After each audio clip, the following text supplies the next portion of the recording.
All right, we're good? Yep. Ready to go? Yep. This time I'd like to call the regular meeting to order. Clerk of the board, please call the roll. Arencibia, Present. Hall, Segura, Here. Solis, Present. Tarantino, Here. Aguirre, Present. This is the point on the agenda where members of the public may address the board on matters posted for the special meeting and in accordance with Government Code Section 54954.3, Section 8. The board will provide an opportunity for members of the public to directly address the legislative body concerning any item that has been described in the notice for the meeting before or during consideration of that item. Each person wishing to address an item on the meeting notice in closed session will have 2 minutes each to do so. There are no speakers, Mr. President. If there's no communication, I will recess the meeting for consideration of the following closed session items as posted on the meeting notice. 1. Student expulsions, suspended expulsions, reinstatements, Education Code Section 48916-48918, students identified by case number. 2. Public employee evaluation appointment transfer, Government Code Section 54957. 3. Public employee discipline dismissal, release, reclassification, reassignment, resignation, transfer, Government Code Section 54957. 4. Conference of Legal Counsel, anticipated litigation, Paragraph 2 of Subdivision D, Government Code Section 54956. 5. Conference of Labor Negotiator, Government Code Section 54957.6. We will now adjourn to closed session.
This time I would like to call to reconvene the regular board meeting.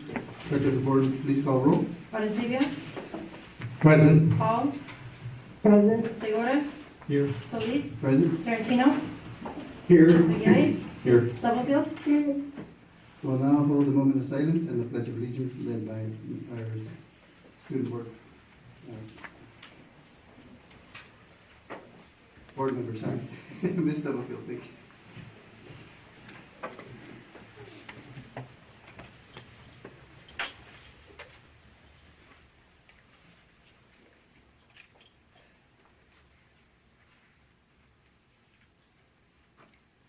Place your right hand over your heart. Ready? Begin.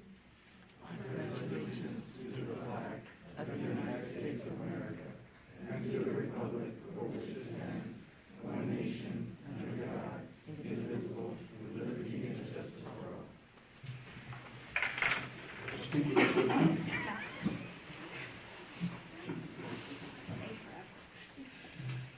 The board met in closed session preceding this meeting to discuss the following issues. 1, student expulsions, suspended expulsions, reinstatements, Education Code Section 48916-48918, student identified by case number. 2, public employee evaluation, appointment, transfer, Government Code Section 54957. 3, public employee discipline, dismissal, release, reclassification, reassignment, resignation, transfer, Government Code Section 54957. 4, conference with legal counsel, anticipated litigation, paragraph 2 of subdivision D of Government Code Section 54956.9. 5, conference with labor negotiator, Government Code Section 54957.6.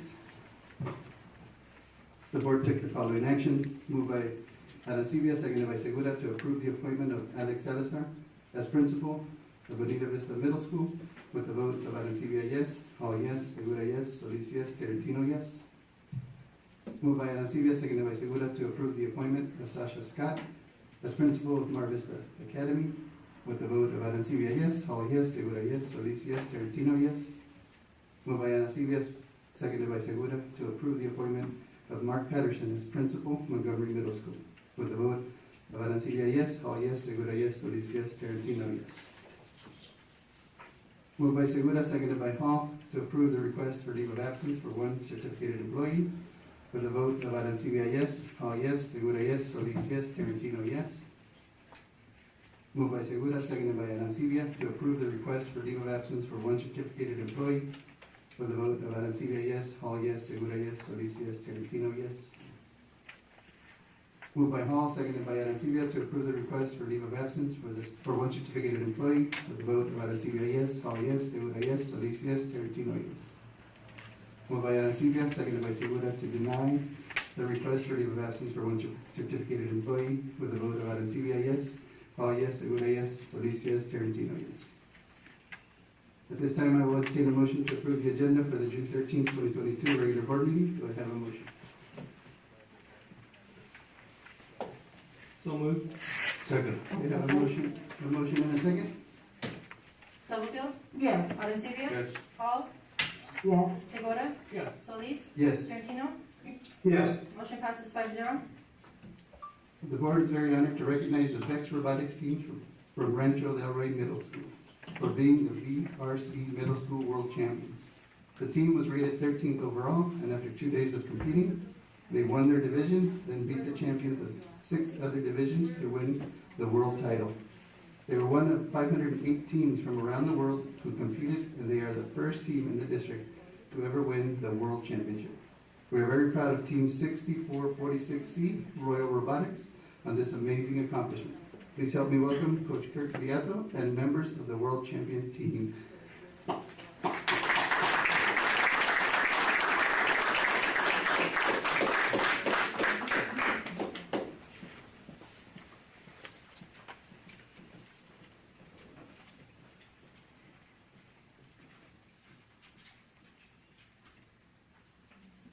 Yeah, on the microphone you can.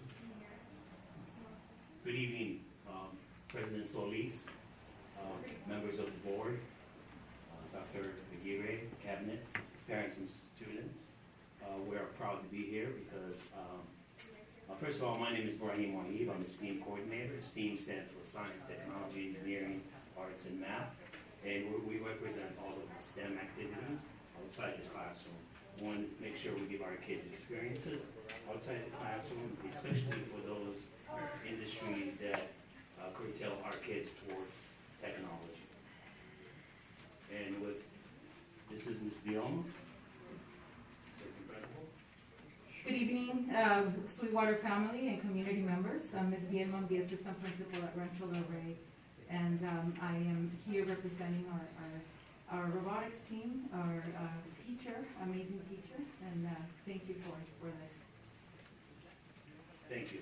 Thank you. And I have some certificates here for the students, and if we could take a picture in front of the screen.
Thank you. Okay, we will now have a message from Superintendent Dr. Moises Aguirre. Thank you, President Solis, and good evening to everybody. Before I begin, I just wanted to offer a public service announcement. Given the high rate of spread of COVID-19, we are aligning the practices of our board meetings to school protocols. So we will be requiring face masks for this evening. Just wanted to make sure I announced that. First and foremost, since we last met, we all witnessed some horrific events out of Uvalde, Texas, and I wanted to make sure I share our thoughts and our prayers over those families and the community there. It is my hope that federal action is in the offing to take measures to support school safety. Here locally, our Director of Safety and Security takes a comprehensive approach to school safety and coordinates with multiple agencies in our schools to ensure best practices are followed. We do as much as possible to have reasonable measures in place to support the safety of our students and staff. In another more positive note, last week our district students participated in graduation and promotions. This is truly the first time in 2 years that these events started to have a sense of normality.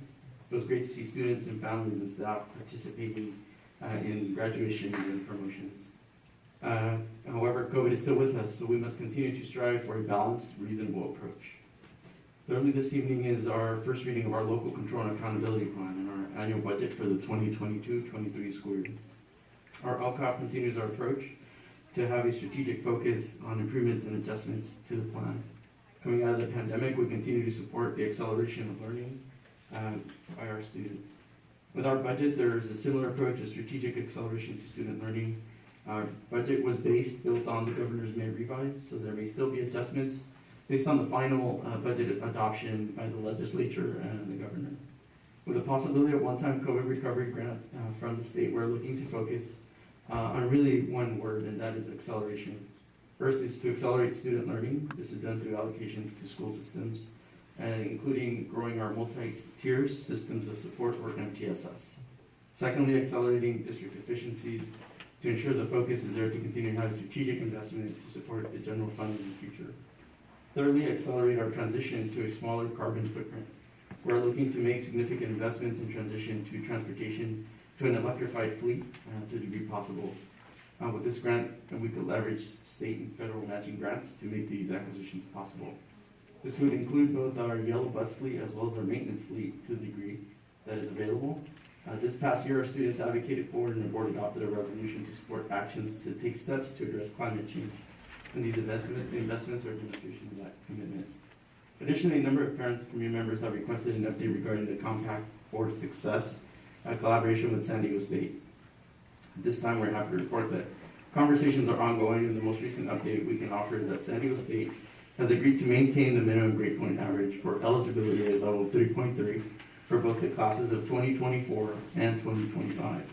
I would like to extend our appreciation to Dr. Stefan Hyman from San Diego State, who's been working with Sweetwater staff regarding the Compact for Success.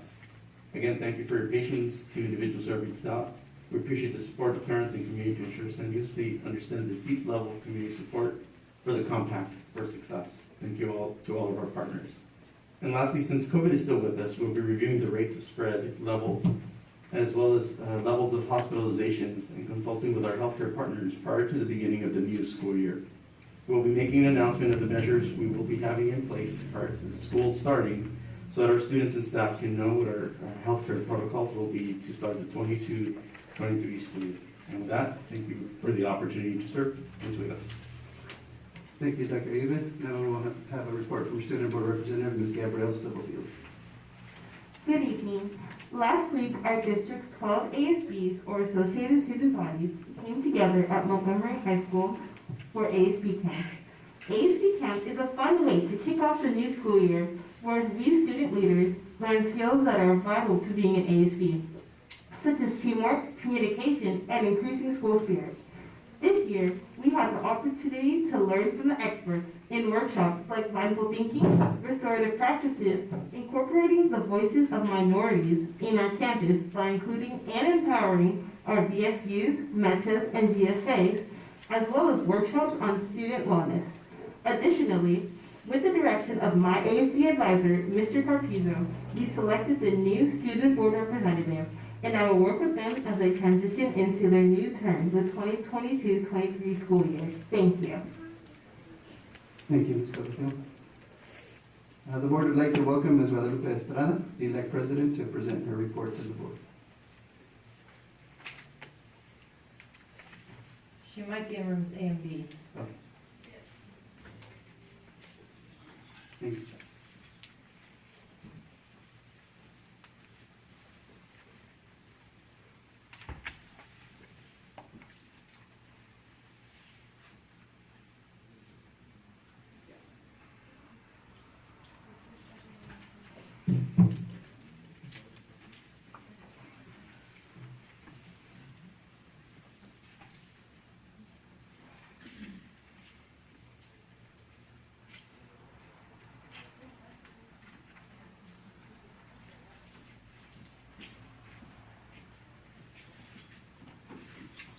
Good evening, Board President Solis, board members, and community. Now I'm going to review the report from the elect and GPAC. Okay. This is from both committees, and we had we held a regular meeting on April 20 and also 21 respectfully, virtually. And the topic that we see, number one is LCAP from this school year, next school year, and we see the goals and budget, and also was presented by Dr. Jenny Sock, and with Dr. Ana Maria Alvarez. And we can find in the pages 25 to 27 the input that both from parents from both committees we did. Please, thank you. Here are the questions that parents asked, and you had all these from the weekend and from the last week. So we can see here is again more question. Someone is from the restrooms. They say that the other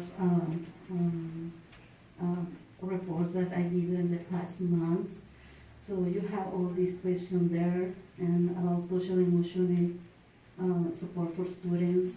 And can you go down, please? And you have all these questions about the LCAP. You have all these questions, and you can also, we have here comments. One point that I want to tell you is that with parents, when we give our question, we are going to have an answer from Dr. Ana Maria Alvarez or from the staff of state and federal programs. But when we make comments, we don't have any answers from the staff. So this is the difference. Sometimes parents are waiting for some kind of answer, but when it's only comments, we are not going to receive any kind of answer. So this is from both committees. And you have got this one.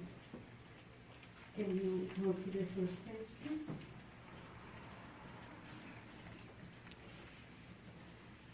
I'm a little nervous because there's a lot of people here. So, the point number 2 is both DPAC and DLAC, we have bylaws to committees, and this was presented with the purpose changes, and this including ensuring that our meetings are compliant with public meetings requirements and are inclusive for all parents. And we see the input following the pages 66 to 67. And what I want to say you is both committees, we have 2 meetings. We give the opportunity to the parents, to the representative to see, we make a video. In this board is from DLAC, it was our vice president who made the video, and we send it to all the parents and also to the community.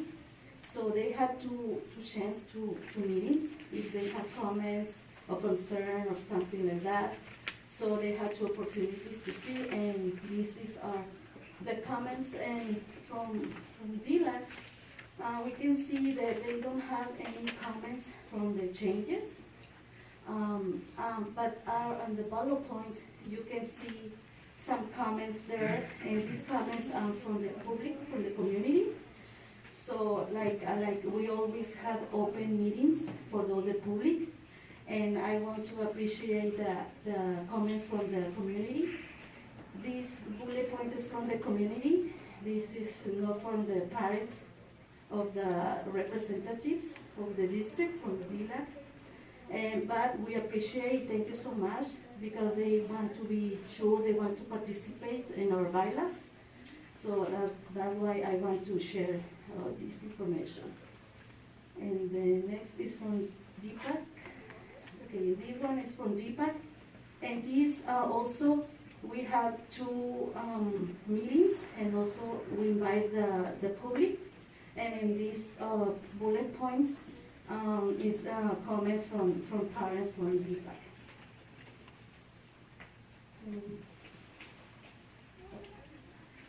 Then we had the second meeting. It was a joint hybrid meeting, DLAC and GPAC, and it was on May 18th. And we have a little issues present the president, vice president, and president on the side. But the other parents, we was virtually, so we like that because more parents can be participating there. So the point, the topic that we see is the number 1, we was the changes and feedback from parents about nutrition services, and it was presented by Eric Span, and he is the director of nutrition services. And what I want to share with you is we invite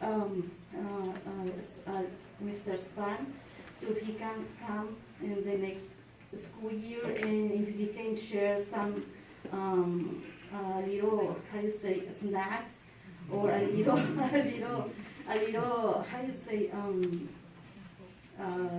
examples of what the food our students eat. I remember a few years ago that he came to GILAC meeting, and they shared to us, and we give a feedback about the food that our kids eat in our schools. So we invite him, and he said yes, and he would like to come to GPAC and GILAC meetings. The number 2, we see the final review for the next school year, and it was presented by Dr. Ana Maria Alvarez. And the number 3, it was GILAC English Learner Program Need Assessment, and it was presented by Ms. Griselda Delgado.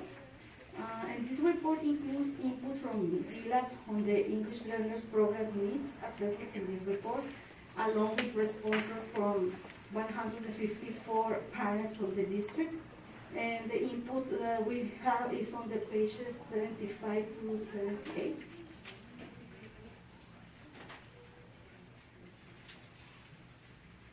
Here we have 3 questions, and like I said, you already read these. And we have here also recommendations in the bullet points, and we have like a separate and subgroups, programming, intervention, support, can you scroll? Parent involvement, monitoring. So you already have all these comments or suggestions that we give to you, and also to courage and career readiness.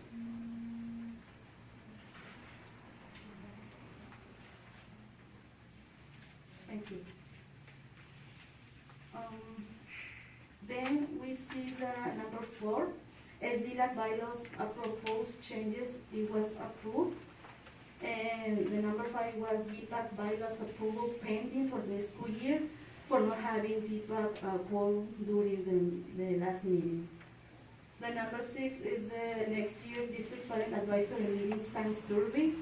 In addition to GPAC and GILAC parents survey, 62% of 479 parents from the district respond to this survey, and we make this survey because we want to improve the parents' participation, and we can see the results on the page 80 to 83, please. We have it here the schools who currently attend the district, and we have in English and Spanish. And also we have here the results.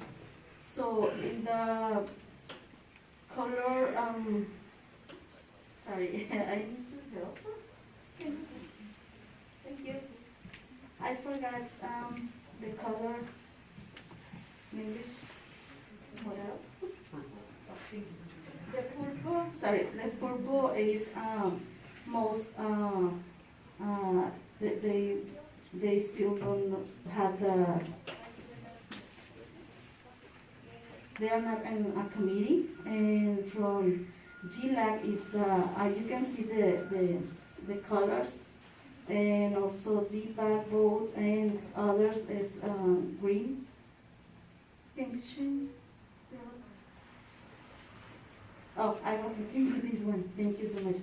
Here are the results of the times that parents would like to have it, and 62.2% of the parents in both committees, when we have hybrid, joint meetings, they prefer in the evenings from 5 to 7, and when we have our regular meetings, they want it in the morning, and for 40% only want to 3 to 5. So this is going to start the next school year, because we want parents, more participation for parents, and we are going to have a hybrid, so every parent will come in person or by video, and we are going to be able to do that. Thank you.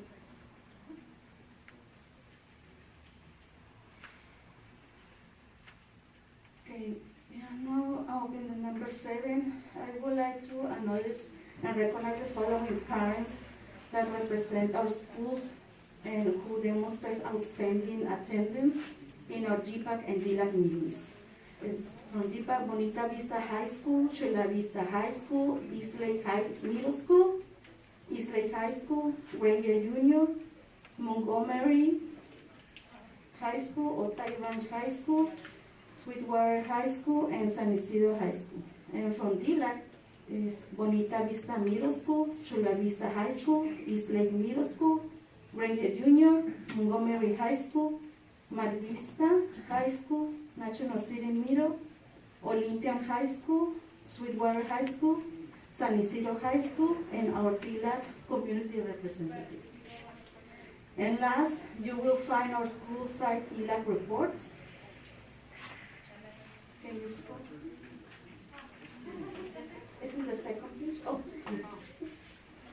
Okay, here we have from the April reports is Montgomery High School and also San Isidro High School.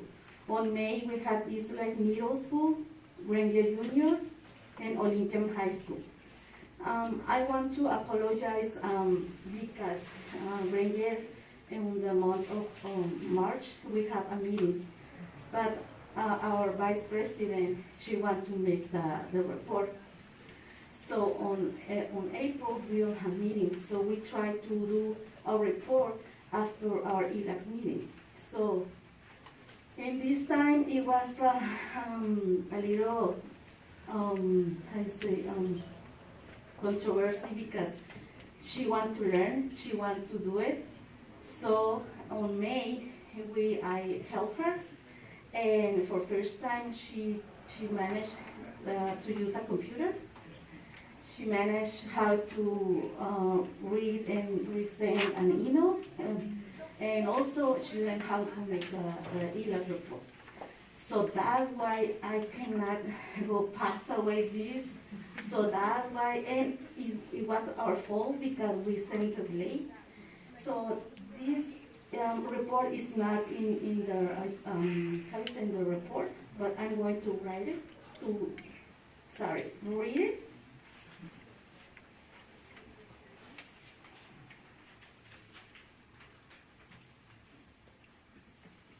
So on March 2022, our Vice President sent this report. Ranger Junior held its ELAC on March 3, 2022 at the library in person with attendance of 7 parents and 3 staff. Topic discussed include was the review site plan expenditure assessment for the school year 21-22. Parents' input there is great concern around low students' grades. Another suggestion was made that continue searching for avid tutors, and it was again recommended that our meetings be hybrid, and ELAC President Guadalupe Estrada shared her ELAC report with the parents. So Ms. Gisela and state and federal staff, when they put this information on the website, they are going to add this report too, but we don't have it now, but I read it. So this is my report, if you have questions. Thank you, Ms. Estrada. Just a wonderful report. Any questions or comments from the board? Dr. Aguirre? Thank you, President Silva. President Solis.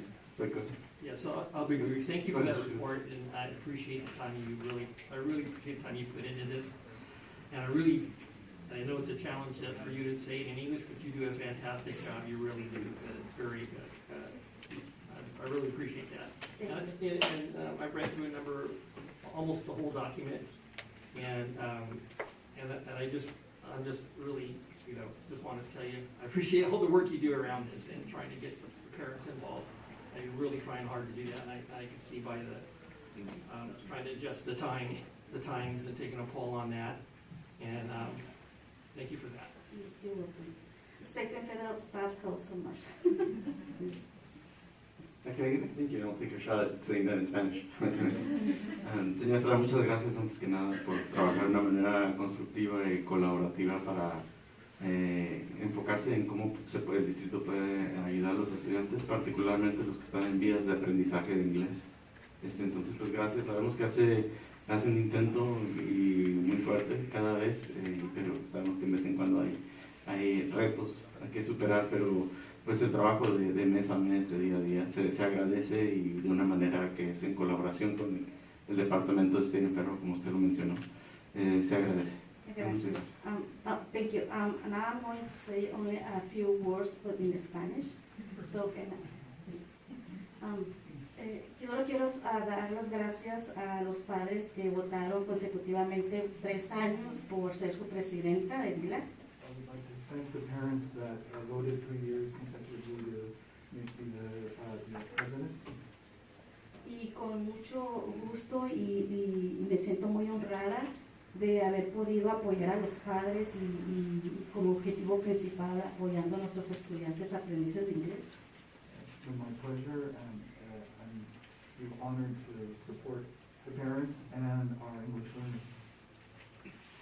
Y no nada más agradezco a aquellos que votaron por mí, sino también a aquellos que no, porque trabajamos conjuntamente con el único propósito de apoyarnos. I would like to thank not just those who voted for me, but those who didn't vote for me, because we collaborate for our purpose, which is to help the students. Y quería agradecer en lo personal al staff de State and Federal Programs, a Miss Griselda y a la doctora Ana María Álvarez por toda su gran paciencia. I'd like to personally thank the state and federal staff, the director, Ms. Griselda Salgado, and also Ms. Ana María Álvarez for their patience. Porque mi único rol aquí era representar a los padres, comunicarles sus sugerencias o sus inquietudes, y yo soy de una forma muy directa en hacérselas saber, y por eso les pido muchísimas gracias. I'd like to thank them again because my only role here is to communicate all the questions that the parents might have, and I'm very direct, and I thank them for everything once more. Así que muchísimas gracias y de nuevo por su gran paciencia que me tuvieron durante estos 3 años. Thank you again for the patience that you had for these 3 years. Es todo, maestro. Gracias. Thank you. Thank you. Muchísimas gracias.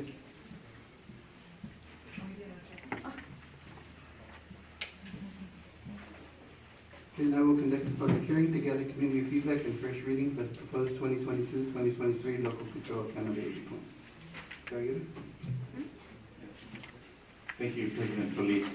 So with this in mind, this is our first reading, our public hearing of the Local Control and Accountability Plan. As I mentioned in my introduction, our goal really is to continue to make those adjustments as funding becomes available and as our focus becomes available. So I will ask Ms. Griselda Delgado to present, as Dr. Alvarez is currently on vacation. So I will ask Ms. Delgado to present. Thank you, Dr. Aguirre. And do you have? Good evening, President Solis and Dr. Aguirre and board members. Thank you for allowing me to share a few minutes and some facts about the LCAP, and that you already received the PowerPoint presentation for, and hopefully we'll get to see it. But if not, then we can. There we go. All right, so I really appreciate the report you just heard from our president of DLAC, Ms. Estrada. I am the lucky one to work with her and the rest of the officers in DLAC and DPAC. So she is such a committed parent, and she's a model parent, and this is what makes the LCAP very easy to construct and to get feedback from the community, because it's parents like her. So as you are aware, the California Ed Code, we are required to create a plan, especially with our LCFF budget, and it's an overview budget for the parents in conjunction with our LCAP. So it's a big plan that depicts how we're going to use the money, specifically for the students that need it the most. So this is due by July 1st. We have to turn it in to the county. So this is important that we have a feedback from the community regarding our final draft, or almost final draft. And as you are aware, there is a timeline, and the LCAP is constructed not in a one-time sitting. It's actually a process, and it's a year-round process, and as you look at our timeline, we are in the public hearing timeline of April and June, and once this hearing takes place today, then on June 27th, our next board meeting, it would be approved.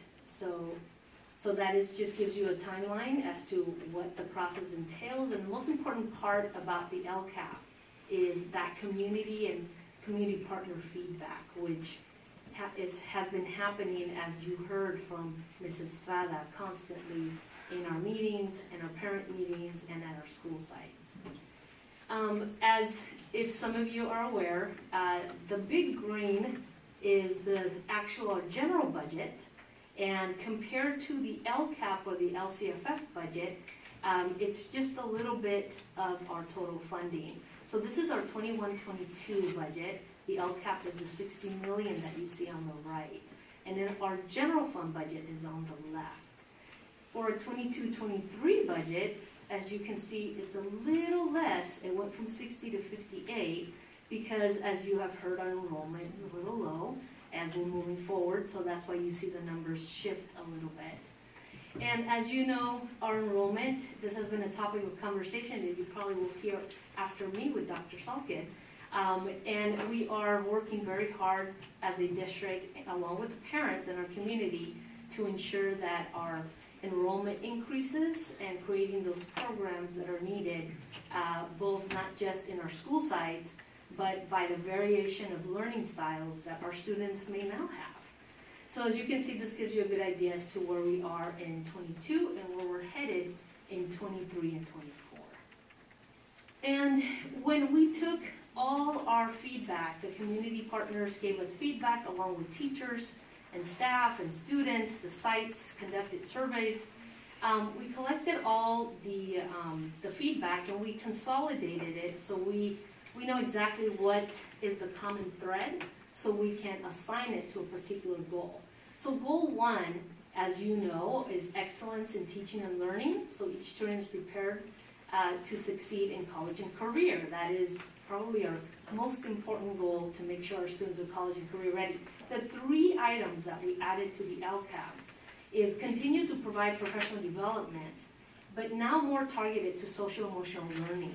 I know we focused on that last year, but now more than ever, our students, and we heard it loud and clear, we need PD for our teachers, for our staff to be able to deal with the different variations of situations happening at the school site with our students. And also giving the teachers opportunity to work collaboratively between schools. We heard that loud and clear. We need more alignment, collaboration between the middles and the high schools, even the feeder elementary school districts that we work with. Along the same lines, we also need more support. Oh my gosh, did we hear this one? For students with disabilities and or students who have IEPs. And this one has variations of levels of how this group of students needs to be supported. And even though we offer an extensive amount of supports for these students, more support is needed. So that was goal 1. And goal 2, create a safe and healthy learning environment for each student. This one is very critical to all of us. So one of the items that came out of the feedback is to hire more female campus assistants for women locker rooms and bathrooms, and this is for the safety of every school. So this was a new one that we're really going to work very hard to make sure we represent female campus assistant, which that was something we were not aware of. And then provide support to students from trained staff on how to deal with emotional crises. Our students are going through a lot of different emotional issues right now, very different. Every student is different and has different needs. But again, as you can see, the overlap between goal 1 and 2 on this one, not only for professional development for teachers, but also for staff who work within the school in dealing with these crises. And also workshops for students to make sure they know how to interpret and dissect social media, which right now has been a hot issue on how to navigate all the messages that students are seeing in social media. So that was critical. On goal 3, and this is my goal, I love this goal because it's foster and honor parent community engagement.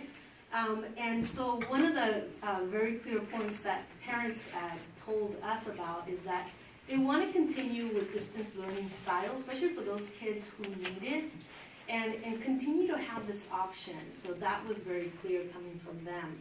Along the same lines, they are asking for hybrid meetings, not just virtual meetings or in-person meetings. They want hybrid meetings. And you heard that also by Ms. Estrada. And then record the meetings, even for those parents who can't attend either virtually or in person. Let's record them and post them, so whenever the parent has available time, they can refer back to them.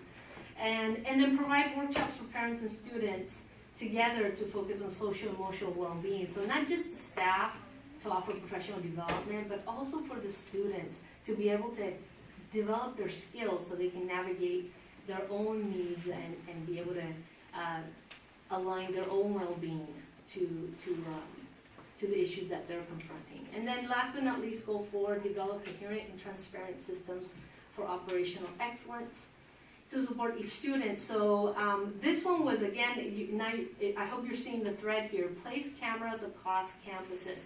Many of our campuses do have security cameras, but some campuses still don't. So that was a goal that we added. And ensure bathrooms are clean and have supplies. So this one was another one that we saw. They want clean campuses. The community is asking for clean campuses, and I think some of you are here for that tonight. But we hear you. We got your feedback, and we put it on the LCAP. And the last one is increase supervision to prevent students or staff accidents on campus. So we need adult supervision to make sure that there's no accidents or prevent accidents that are happening on campus. So that was goal 4.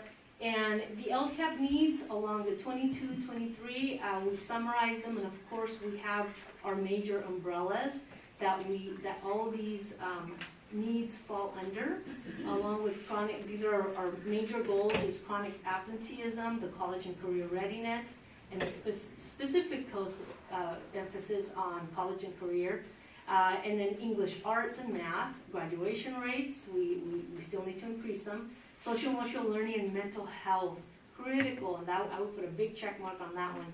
And the counselor supports that fall under that. Of course, we continue to re-engage students to increase our enrollment and to make sure we satisfy the needs that they need as a school district, and to do that outreach. And we use our after-school programs to ensure not just their safety after school, but also to engage them in different opportunities for college and career and exploration. And of course, and even those at the bottom, it is one of our #1 items for LCAP is professional development. So for everyone, not just teachers and staff, but also students. And that is it in a nutshell. I know the LCAP is over a 100-page document, so board members, I hope you read it and took notes, because we're here for questions. Thank you. I will now open the public hearing. Are there any speakers? There are no speakers, Mr. President. The public hearing is now closed. We will now have discussion from the board. Any questions or comments from the board? Call that order. Mr. Tarantino or Ms. Hall? Oh, I'm sorry. Make sure that we don't have any questions.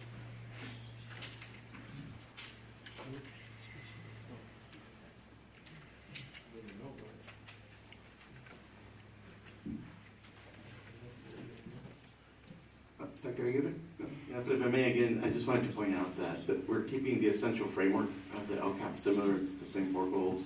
Really, it's about making those changes and adjustments to it rather than, for example, creating 10 different goals or whatnot. So here it's the consistency, because that's what the research shows, is that in order for this to be effective, there needs to be a consistency across time. So I just wanted to point that out, and that's part of our approach is to make those adjustments. For example, where we may need to accelerate student learning, make those investments. But at the end of the day, it's to continue building upon and not necessarily wholesale kind of change when it comes to outcome. Vice President Hall or Mr. Tarantino, questions or comments?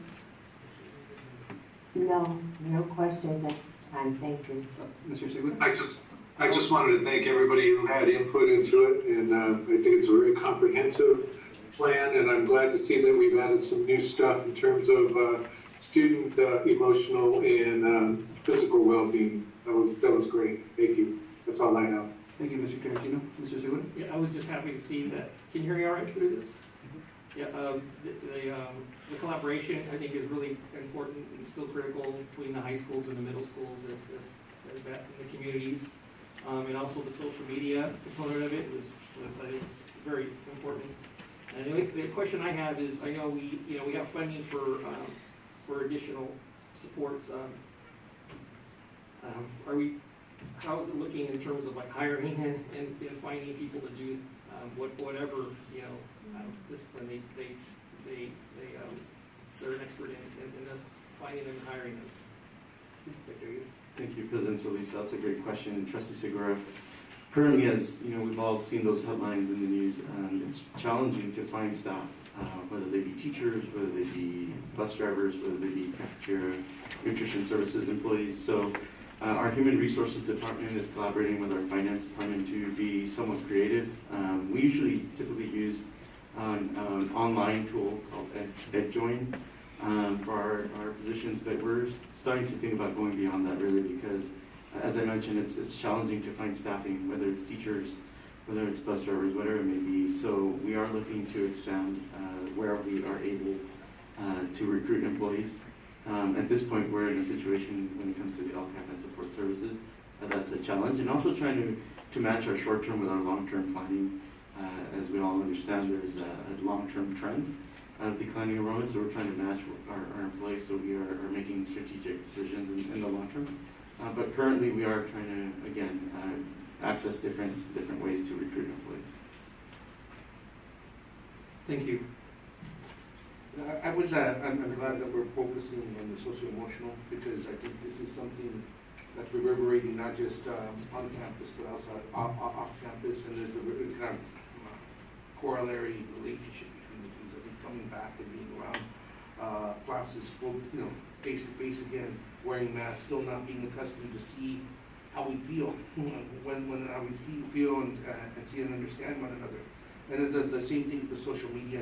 I was really impressed with some of the rules and how we're really trying to develop them out in terms of our goals as a district. Thank you. Yes, thank you for that presentation. The social-emotional learning and mental health, that's one thing California School Board Association is going to be focused on this next legislative session. So I really appreciate you guys putting that in because we know it's necessary. Thank you. And now we'll conduct a public hearing to gather community feedback and first read on the Sweetwater Union High School District's preliminary 2022-2023 proposed budget. I will now open the public hearing. Are there any speakers? There are no speakers, Mr. President. Okay, the public hearing is now closed. We will now have staff presentation and board discussion on the proposed budget. Thank you, President Solis. As I mentioned earlier, again, our goal at this time really is to continue down our path of stability. The district has, over the last year and a half, 2 years, really strengthened our financial standing. So now we're looking to accelerate supporting of student achievement and support and accelerating those transitions, again, to reduce our carbon footprint, among others. So the key term here is acceleration. Understanding that we await the final state adopted budget, but we believe we're in a much stronger financial position than we've been in the recent past. And we have a lot of credit to go with different departments, staff, school sites. It's been a challenging past 4 years with our budget challenges, but to be here and have a solid, stable budget environment is something that's been an ongoing work of years. And so we're proud to have this budget be presented again at this time as a public hearing. But I'll ask Dr. Sockel to get into the particulars and demonstrate some of the progress we've made. Dr. Sockel. Thank you, Dr. Geary, and good evening, Board President Solis, Board Trustees, and Cabinet and Community. And so I'd like to highlight that this presentation is complemented by what Ms. Delgado just presented, because the LCAP is the foundation and it's the priorities for the district, and that this is complemented by that. That's why, from an ed code standpoint, this follows in this particular sequence.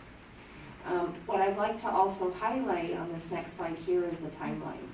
Again, similar to what was presented with the LCAP. When we were back here in March presenting the second interim, as you've heard me say, we always say it's a point in time based on the variables that are available and presented by the state and various agencies. Back in March, we had the release of the governor's May proposal, which gave us updates on how we were to build our projection for 22-23. Now our work is framed around the May revision.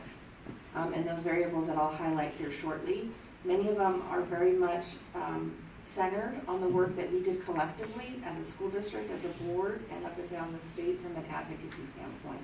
A lot of these factors do roll into our local control funding formula calculations, but as Dr. Geary mentioned earlier in the opening of the board meeting, a lot of this is variable because there's a lot of activity going on at the state level that still could impact our budget. And our work presenting this to you now for the first reading, and then when we come back on the 27th for adoption, is still going to be caught in that process with the state work as well as in the final adoption from the governor.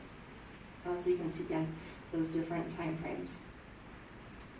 And so the next few slides here highlight those changes from what was presented from the governor's budget proposal in January to the May revision in mid-May.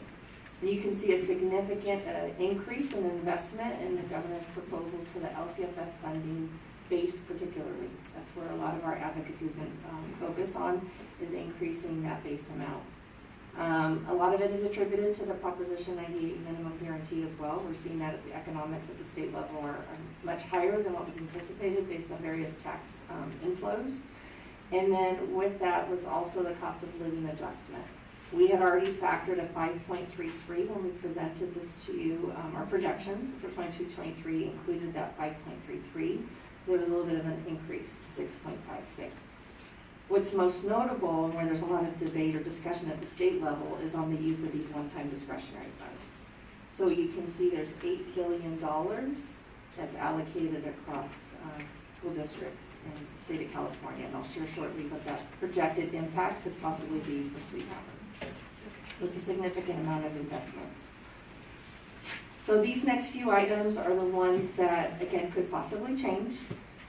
But again, the legislature as well as the governor heard us from a school district perspective over the last few years, the impact to average daily attendance and what that has meant to our revenues.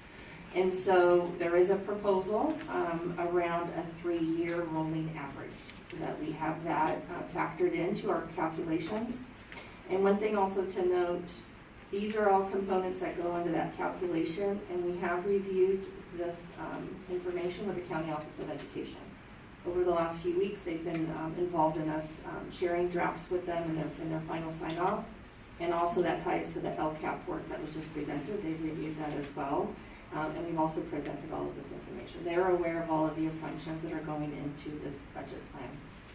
And so this is one component, this is 3-year rolling average. And then this was also a new item that was introduced back here in May revision, is taking what they call the attendance yield, our average daily attendance for the current year. So we've significantly been impacted, particularly around the January timeframe with our attendance because of the impacts of COVID. Our district is typically around 94% average daily attendance. Based on our current year trends, it's 90%. So if we had factored a 90% amount, that would almost be about a $7 million impact for the district. So this proposal that was in the May revision allowed us through our assumptions to build in 94%. It uses the 1920 rate. But again, this could possibly change just depending on how things evolve over the next week or two. And then this is just a highlight of what the funding does with that cost of living adjustment, that second line.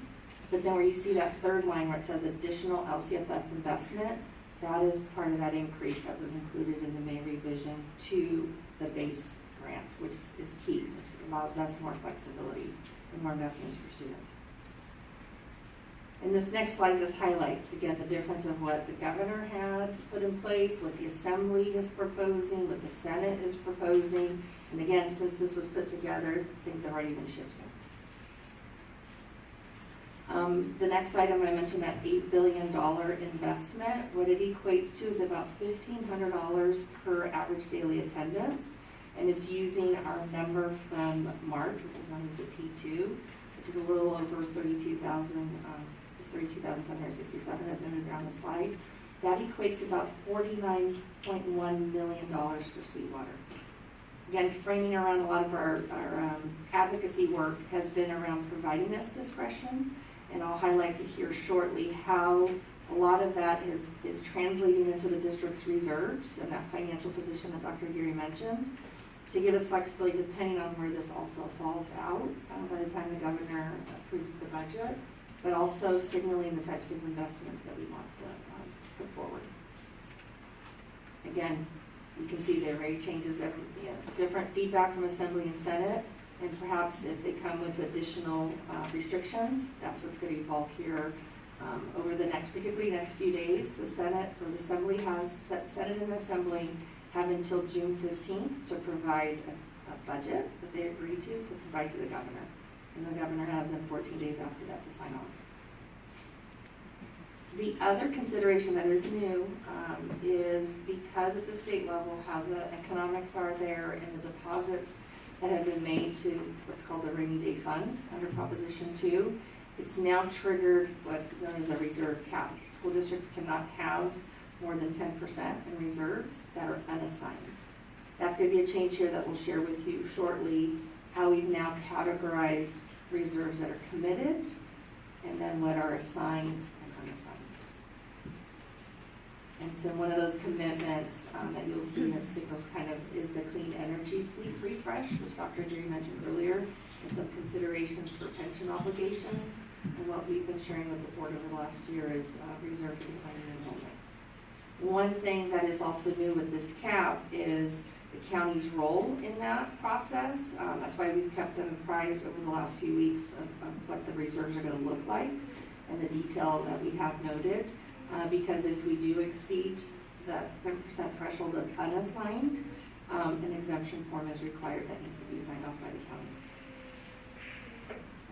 And then other slides here, I'm just going to highlight a few because I know there's quite a few on this slide deck, but there are investments to child nutrition, to continue universal access to school meals, some infrastructure for child nutrition, some educator workforce investments, again, investing in our teacher pipeline and supports for opportunities there. Also with transportation, where we're at with that. So now taking those assumptions that were presented in May, we've built that into our budget plan. And this is a complementary schedule also that Ms. Delgado had presented. As you're aware, our enrollment is a key factor in where our average daily attendance is, and we're seeing that decline year after year. And again, it'll be key to see where things fall out with that attendance yield, because we based it on 94% for the current year, and that's where that arrow is pointing to, because if not, it's going to be that 32,000, so it'll drop it down to 90%. I'll just jump here then to some of the numbers because these are the foundations. And this also is complemented to what's in your packet, the standardized account code structure, which is known as the SACS report. And then also we put together for you is the financial and position summary report that has it detailed by school and department. So when we take all of these assumptions, we put it into, there's two key factors. We have to look at the 21-22 year, but our projected ending balance will be as of June 30th. That is what rolls into our budget plan for next year, and so this is why we're highlighting that side-by-side comparison when we bring that forward to you during each of the reporting cycles. What we anticipate at this point is that our bottom line is not going to be too much unchanged from what we presented to you back in March. It's still slightly above higher $67 million versus where we were at the second interim at $66 million. So why that number is important, because it will then roll into the next slide. I'll jump here, it's kind of small. That becomes that first line under column B1. That's $67 million. So we're saying we're going to open up the year with that. We take what I call the puts and takes, the revenues and expenditures, and where that falls out. So all of this for 22-23 is factoring in those state considerations, including that $49 million one-time revenue source. So that is included in there. So that's why it looks like that ending balance is pretty significant, very healthy compared to prior years at $118 million. With that, it gave us that opportunity to strategically look at our reserves, and that's where you can see where it's committed. This is a new factor also going into 22-23, the LCAP. This is based on provision, starting in 22-23, any unspent LCAP money in the current year has to be carried forward. So we no longer, it's almost like a restricted funding source in general fund. And so that is new. So that's why we are anticipating, if we close the year as of June 30th, that will be around a little over $13 million. So that's why that is committed, because it can only be used for that purpose. Then we'll come back in the next year and then allocate it out to various expenditures. And then you can see the next few lines that we've earmarked monies to the clean energy initiative, in essence, for buses, for maintenance vehicles, for tractors, because there are mandates around there. And we're also hearing from the state that for 26-27 fiscal year, they're looking to put in place some transportation requirements too. That's the other conversation occurring at the state level. So this gets us prepared for those type of mandates. Again, assuming a lot of those other factors fall in, so we put it to the bottom line and how things fall out of the state. The other investment there too is around $20 million for school supports for students. Mental health, we've heard that again previously on the LCAP presentation, literacy and other opportunities we can provide for students to make that investment. And then continuing with pension relief, some cafeteria infrastructure to complement what's also being done at the state, and then some of also of our work with consolidation with the district office and some upcoming bonds. So you've got that component earmarked. And then you have also what we call non-spendable. Those are other reserves for revolving cash, things that we have to account for. And then you see as assigned is our 2% economic uncertainty, so that's there, as well as that reserve of 3% contingencies. So you can see it's very layered. We've got very strategic plans to help really shore up the district for 22-23. With that, this also helps us look at 23-24 and 24-25. What I presented to you in the past is we have a structural deficit. With the investments that LCFF base, these projections now show that it's positive. No structural shortfall. Now 24-25, it's just barely, but it's still, our projected is positive. And then you see for the line that we're looking at less reserves expended, the dollars that we have earmarked, then it would be spending them out by next year. Just didn't want to skew the operating bottom line so that you can see that there. And then that's then when our reserves drop down more to that 60% or $60 million amount. So again, very positive news that year over year that we have a balanced budget for 3 years. So that we don't have to do positive certification or certification until first interim, but at least it previews that we are there. Okay. And then one other item to note, this is a requirement for Ed Code, and the county office looks for this, is just this is a component of our unassigned and assigned balances. You can just see that detail there, so I just need to make sure I make that statement. And again, for cash flow purposes, we don't anticipate needing to get a county borrowing or a tax related anticipation note specifically. So we're just going to be monitoring our summer months, which look rather, again, thin in terms of the months of August and September, but we'll continue to monitor that. The next few slides are all of our other funds, our restricted funds. They're again available for your reference. Again, our federal one-time and state adult ed, cafeteria, deferred maintenance, and all of our capital funds are here for you, also under reference. And again, tie back to those SACS reports as well. And with that, again, we'll await the June 15th decision at the state level on what's presented to the governor and what the governor eventually signs off with the state budget. and then we will bring forward to you the final budget for adoption on the 27th. Wonderful, thank you, Dr. Salkel. I believe Mr. Tarantino pulled this.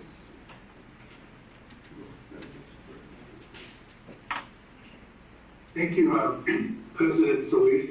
Yes, I have some questions. I need some clarification related to the budget book, which, again, Dr. Salkel, I want to commend you and your staff for putting this together. It is very helpful in terms of not only knowing what the expenses are at each of the school sites and departments, but also in terms of the staffing and all of that. So thank you again for coming up with the idea and including it in each budget presentation that you made.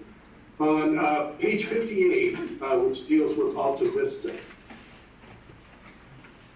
and again, all of my questions are related to the budget book. I know that in the 22-23 school year, the community day school will be moving to Alta Vista.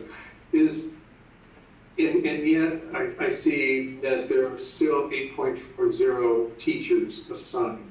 So does that mean that the teachers, and maybe you can't answer this, maybe Ms. Pedrosa or someone else can answer this. Are the teachers currently at Alta Vista going to be assuming the responsibility of teaching in the community day school, or is the community day school staff moving wholesale to Alta Vista to accommodate the needs? First question. Dr. Aguirre? Thank you, President Solis. I'll ask Ms. Pedrosa to begin that answer. It might be one of those brothers that tag team with Dr. Moore. Pedrosa? Certainly. Good evening.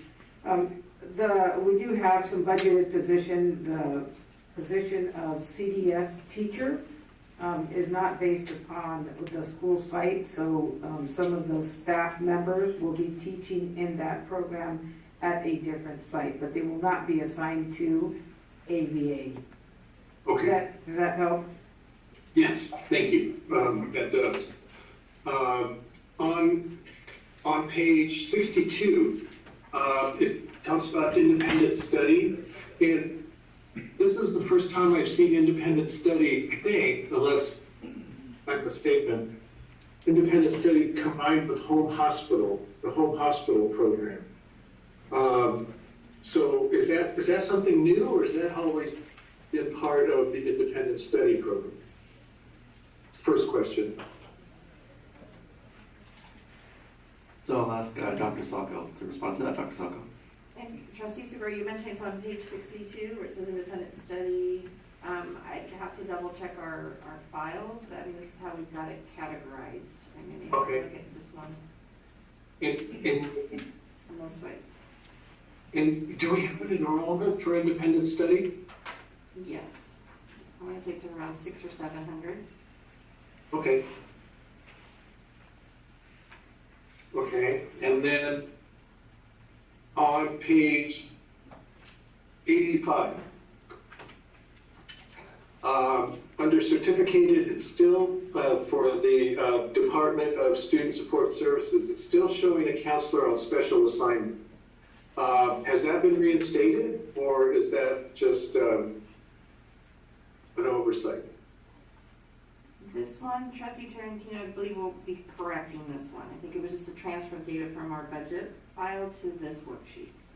Okay, all right. I just wanted to make sure. And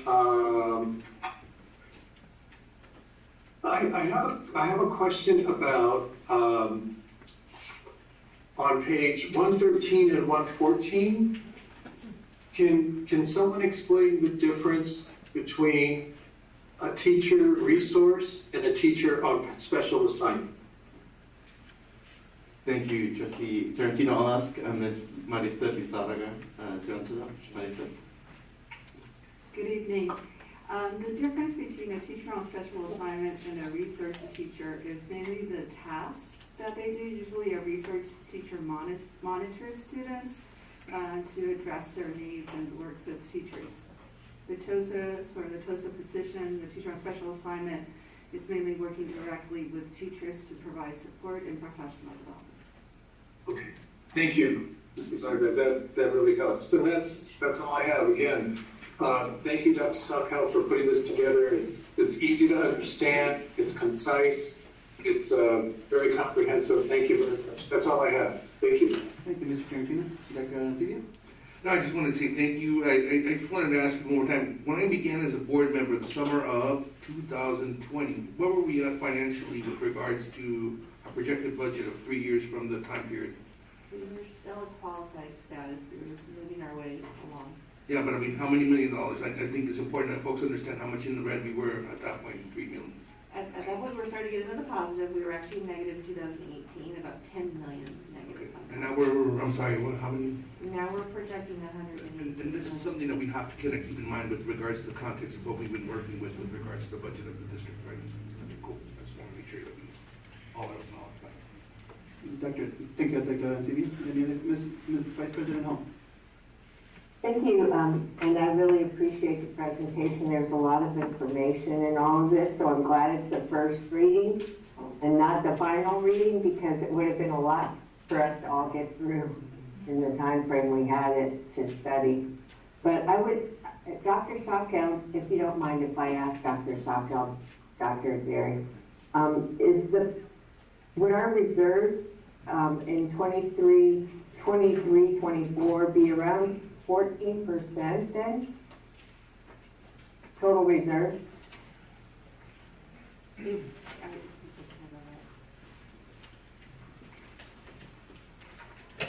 pulling up the slide, Trustee Hall.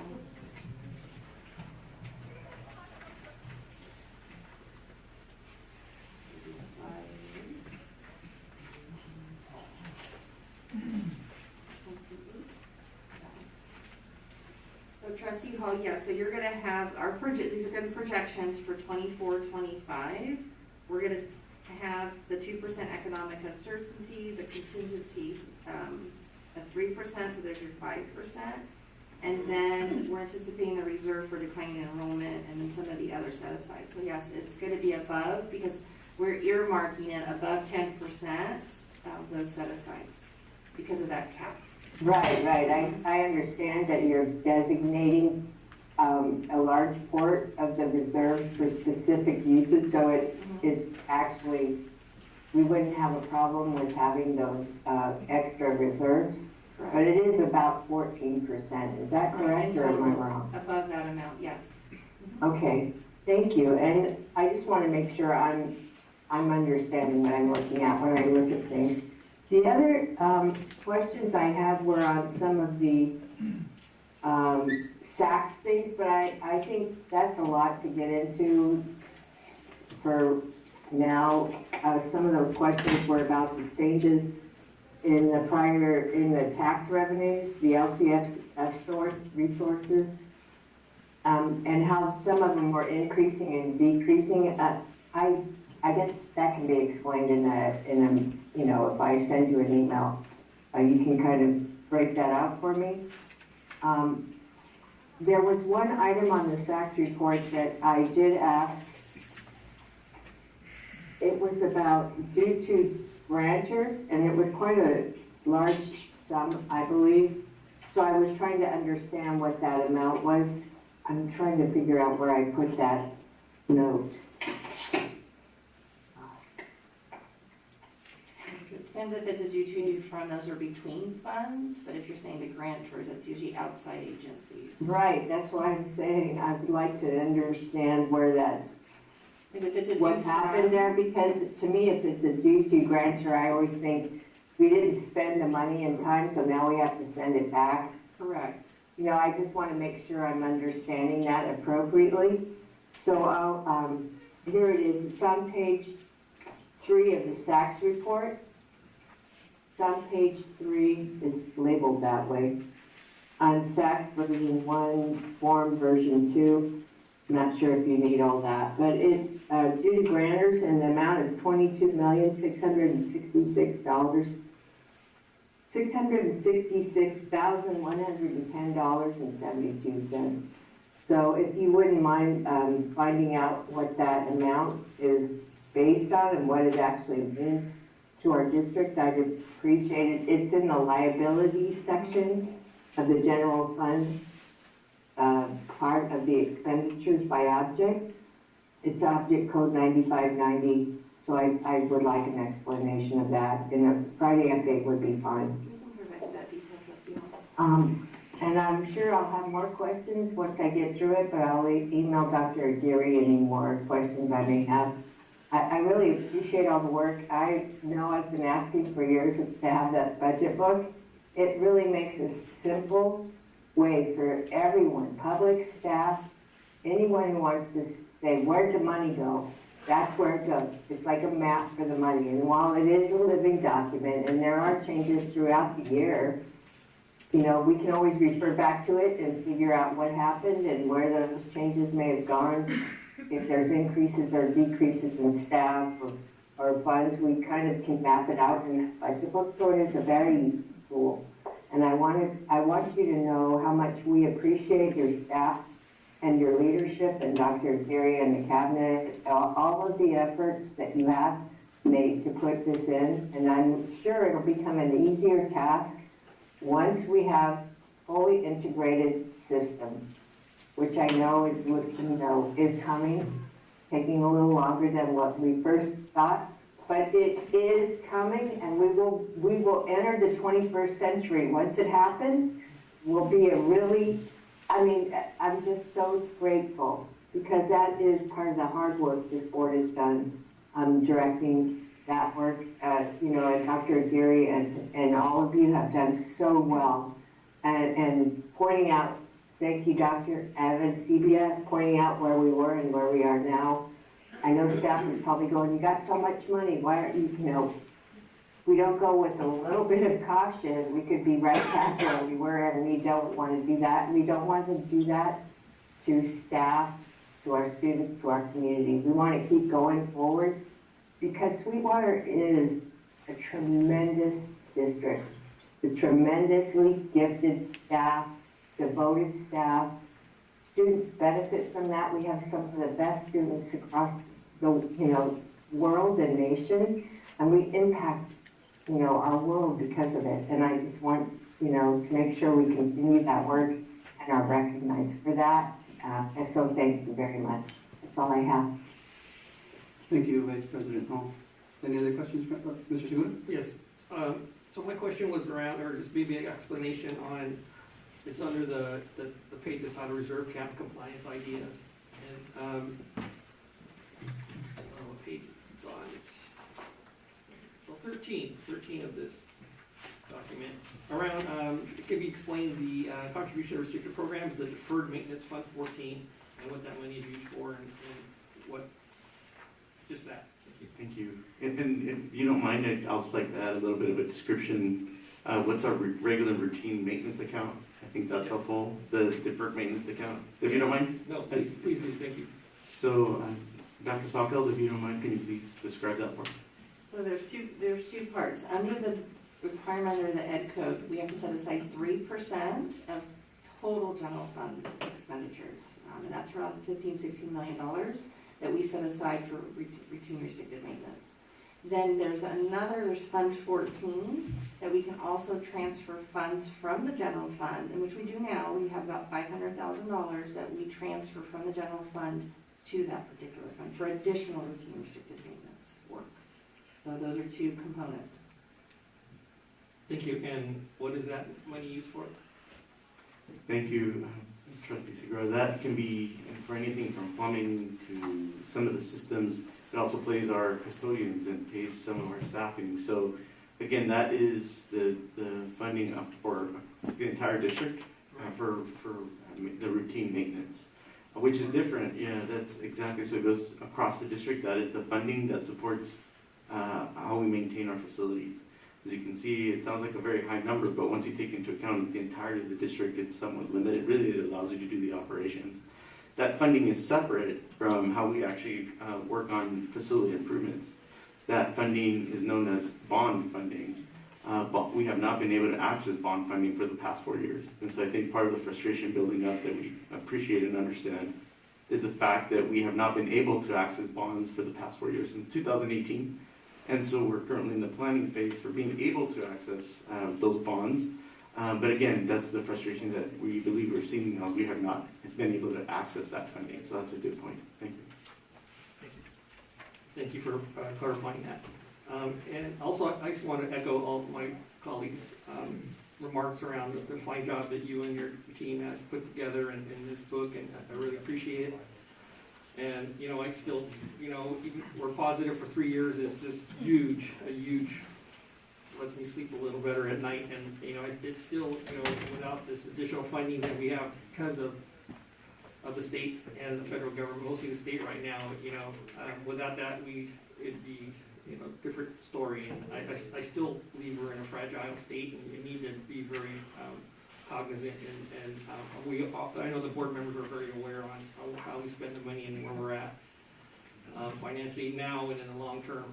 And I know we've been advocating for these items, the cliff, you know, ADA cliff, and straight to senators and the people in Sacramento, governor's office, and you know we've been advocating for a lot of things. Universal meals is very important, and just the flexibility with the money is huge, and we've expressed that to the legislature and those in charge. So hopefully, what's today, the 13th? So they got a couple days to hammer this out, and hopefully we'll get some good news.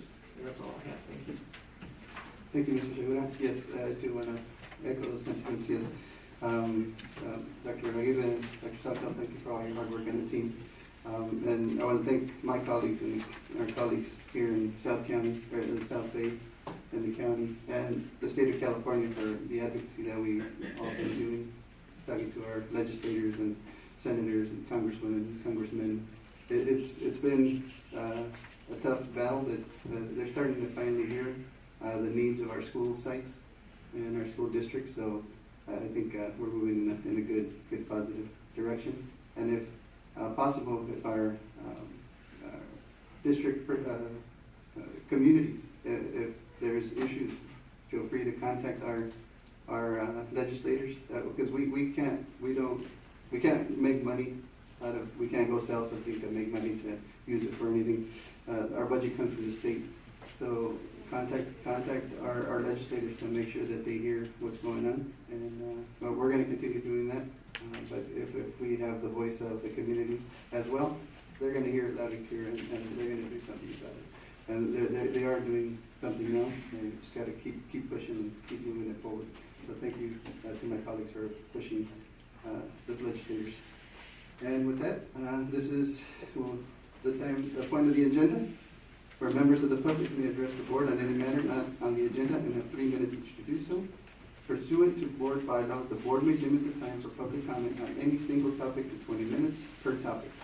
The Board of Trustees cannot legally take action on or respond to matters not posted on the public agenda, but will refer the matter to the superintendent's office for review and report.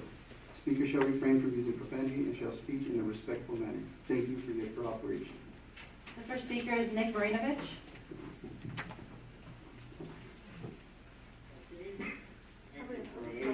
Tonight, and I echo the board's compliments on Dr. Stockdale's sort of riding the ship in the right direction to get our financial house in order. But I have to tell you, I find it extremely ironic, all the laudatory statements you're reading about yourself and saying what a great shape we're in. And, well, you know, there's some things that have happened since you were, or didn't happen, since this board was elected that was promised, that has resulted in the aforementioned inability to borrow money because the district was in such bad financial shape. I discovered either shortly before the bond measure passed and really discovered shortly afterward. And if you recall, this board promised it was going to clean house, a new era. We're going to get at it. Okay? That was 2014 when you were elected. You looked at your candidate statement. You're pretty clear what you felt your mission was. And yet, despite the advice and sort of street knowledge that the books were quirky, and that's a polite term for the district, not that much was done. And so what I'm getting at is that the reason why schools like Castle Park, Granger, system-wide problems don't have that bond money right now is because you didn't do enough right after elected to right the ship. And it took too long for it to happen. Okay, that's the bottom line. You were elected in 2014. You know, so before you give yourself a pat on the back, think about now, you're the only district that had a bond election approved in 2018 that hasn't borrowed any money. That's like not right. Okay, and so what I'm in closing, it's very frustrating following this long. In closing, really what you need to do, especially post-pandemic, is to update that master plan to reflect the current educational state, declining enrollment, all of that, and to do an updated facility condition assessment to really get a handle on how bad the schools have become since the last time they were assessed, and develop your priorities for projects and funding. And let the public know what you're going to do. And that's really my advice. Sorry to vent and cathartic. I have a letter I'm going to present to you that presents the facts and data. But before you say what a great job we've done, realize those schools don't have that money right now because you didn't do what you said you were going to do shortly after you were elected. Thank you. Thank you. Elizabeth Craighead.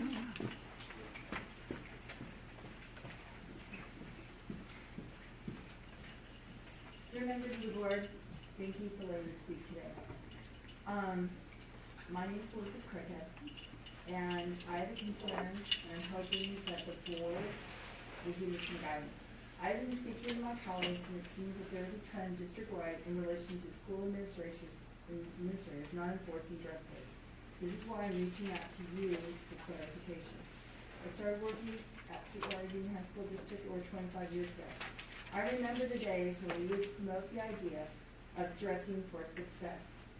This helped set students' frame of mind to be prepared to learn. Now the tide has changed and students are coming to school in their pajamas. I do understand that this is related to the fact that students have the ability to dress informally during distance learning.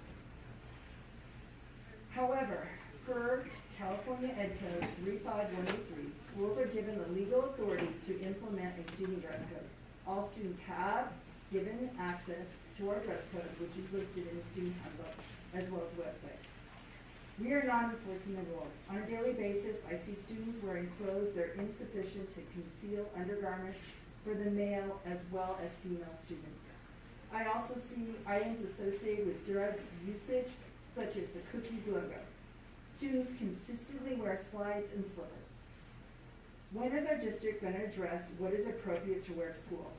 I look forward to the board working with administrators to implement a district-wide dress code by the 22-23 school year. Thank you. Thank you. Julie Walker. She might be an A and B.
My apologies.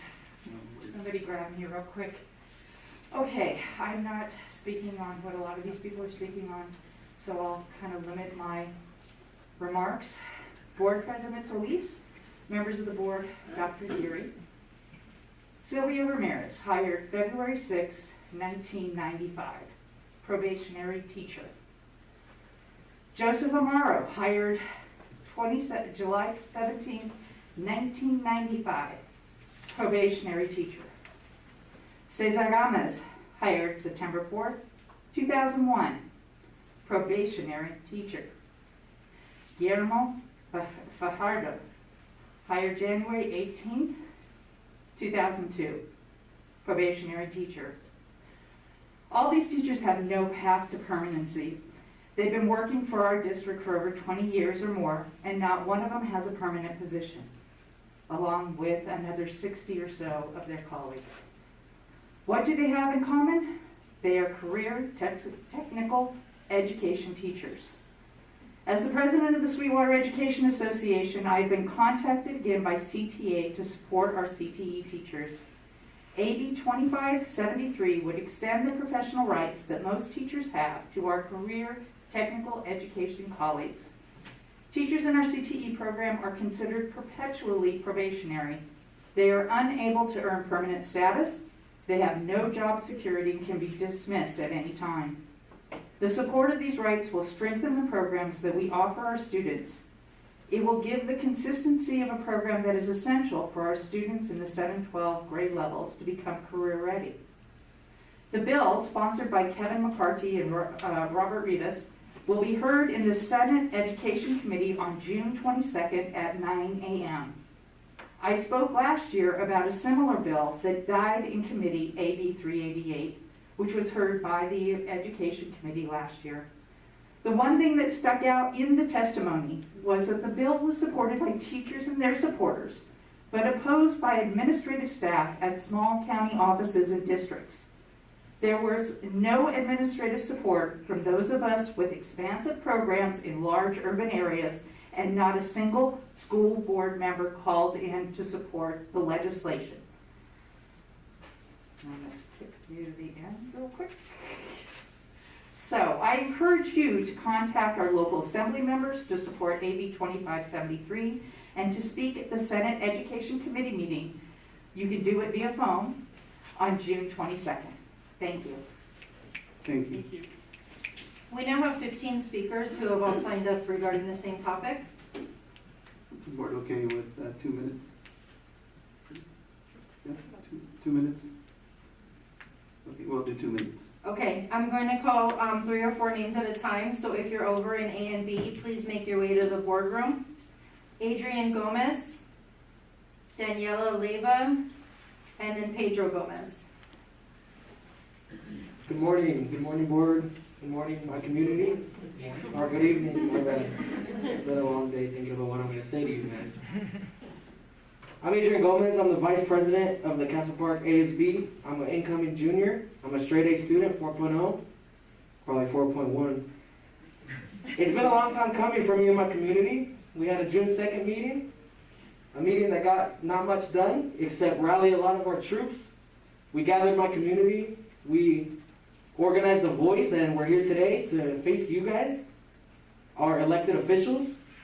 That meeting, we asked a lot of questions. Unfortunately, I wish we got as many answers as we did questions. A lot of our questions and the answers we were looking for, we were told we're going to get those answers from our principal, but unfortunately, we still yet haven't been referred to any link or document from your board representative that was there at that meeting. At that meeting, we got promises. Only promises, nothing on paper. Promises about plans to promise a football field. That's it. As a football player, I'm here to say we need much more than a football field. Castle Park, as Mr. Aguirre and Mr. Segura saw last week when they toured with our principal, it needs much more than a football field. We have termites in the library, mold in the windowsills. It goes from stained bathrooms, trough urinals. When was the last time you guys used trough urinals? Do your bathrooms have cracked windows and stalls that can't lock? Try going to the bathroom at my school. You don't get the privacy you guys get. It's inhumanitarian, the fact that we have to deal with these things while you guys get to sit in your pretty offices. Otay Ranch has been attending summer school at our campus. And from my friends going to Otay Ranch, they've said that our campus is embarrassing. And I'm embarrassed. And we get this a lot. Somebody want to yield their time? Adrian, go ahead and take my time. I was next. You can continue, I'll tell you when you. Thank you. Otay Ranch has come to our school, and they've told me personally how bad it is. And yeah, I'm embarrassed, but I'm used to this. This is a normal reaction to Castle Park. We go to other schools, and we get to see the nice turf fields. I would understand. I would laugh at Castle Park, too, if I came to Castle Park. But no, we have to deal with this every single day. So Otay Ranch is getting a hint of what we have to deal with every single day. You know, on the topic of not only needing a football field, we have bungalows that your website deems poor condition that were supposed to be removed as of 2018. Those bungalows that can't even enjoy the kind of temperatures that we're experiencing in this room that you guys get to sit in every day, you guys have AC. These bungalows, you know, the AC doesn't work all the time. It's hot. They're not even real rooms. They're transportable. How are you guys okay with your teachers and your students sitting in these classes for 2 hours a day when they don't even have, you know, correct AC that we could learn in? It's disgraceful, the fact that you guys sit here with this AC that's very cold, by the way, and we don't even get to have that pleasure. Thank you. I believe they... No, we don't yield to. They can give you extra time. Okay. I guess that doesn't work. Thank you. Daniela Leyva.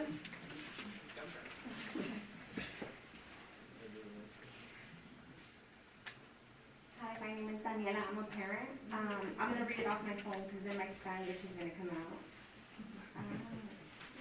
Okay. I would like to ask the board, have you seen pictures of our school condition? It's in. Would you let your child attend Castle Park High if you saw how bad the school looked from the inside? Did you know the 700 and 800 building are falling apart? Also, where's all the bond money that the district received from the state or the county? Will we be able to use the money towards our buildings, not just paint over them? And this is for the superintendent. I know you did a walkthrough on Wednesday. When was the last time before that you walked our school? Help me understand why Castle Park High is not a priority. And last but not least, why not us? Are our children not worth it? That's it. Thank you. Pedro Gomez, Antonio Castro, and Susie Meza. I'll read off my phone too. Good evening, my name is Pedro Gomez. I'm a father of an upcoming junior at Castle Park High School. I also have an older son who just graduated from Castle Park High School, class of 2021. Since 2009, I've lived just 2 small blocks away from the north end of the Castle Park campus. As a family in the community, my wife, my children, and I were heavily involved in the Pop Warner Youth Football Program. The youth football teams practice at Castle Park High School many evenings, as well as play their football games there on Saturdays. I had the privilege of coaching both my sons, as well as many other kids in our community. The youth football program did a lot to instill Castle Park Trojan pride, not only in the children of our community, but in many of us proud parents and coaches as well. I find myself here tonight for the very first time addressing the school board because my youngest son brought to my attention a page on social media that displayed some of the neglected facilities at Castle Park High School.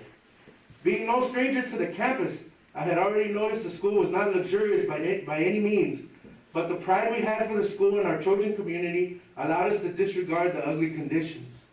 Seeing broken windows, flaking paint, rotted wood bleachers, termite-damaged window sills, bathrooms in worse condition than most penitentiaries, drama building stages with huge holes in it, ceilings with ceiling tiles missing due to leaking roofs, sports fields with more dirt, potholes, and weeds than grass, and a whole lot of other ugly, neglected things on one social media page has really put all this in perspective for me. It made me sad, ashamed, and angry.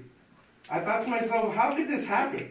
How is there not a system in place that assures these kinds of things are repaired, remodeled, maintained, or rebuilt? Who is responsible for letting it get this bad? And that's why I'm here, ladies and gentlemen, because I need answers. I need transparency, and I need a whole lot of accountability. While I am not here to point fingers yet, I want this board to know that as a system, You all have failed the students of our community. Whether it's the board that didn't want to spend the money because of huge so-called miscalculations in 2018, or the principal that didn't take enough initiative or have enough school pride to demand better for his students, even down to the head custodian that maybe thought those necessary repairs were not worth his precious time. You all and this whole system has failed us.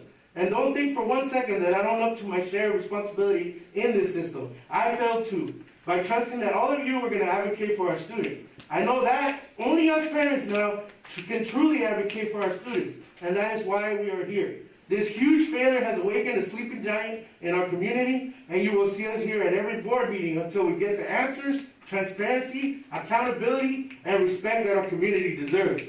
I leave you all with one last thought. What better motive to unify a community to demand change than to see our children getting treated as less?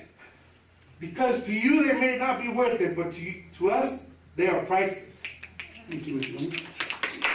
Antonio Castro? Good evening, board members. My name is Antonio Castro, and I'm mainly here just as the member of the community asking for you guys to have a little bit of accountability and transparency with us in the community. I look around and I see the bright, white, clear lights with nice covers that most of the classrooms at Castle Park don't have. I'm sure Superintendent Geary, you noticed that. That's a code issue, a safety issue. I know that your guys' hard work and your education got you the position that you guys have to have this nice facility to hold your board meetings. I invite you guys to maybe consider hosting your board meetings at the drama room at Castle Park High School. It's not quite as luxurious as this. Board member Arancibia, you won't have the comfort of swinging around in your comfy chair that you have, because there's no comfy chairs in that drama room. But as parents and taxpayers, we work just as hard as you at a different level. And our hard work and dedication to the community that we chose to live in should provide our children with adequate learning environment. To the board, we ask that you guys be part of us, help join us, be a role model to these students, and show that you guys care. Don't be absent. We were told that we were expecting a board member to be at the town hall meeting 2 weeks ago, and you guys were absent. I know a couple of you guys were sick, but the one that wasn't could have been a priority. You would have been a lot to the parents and the kids that were there.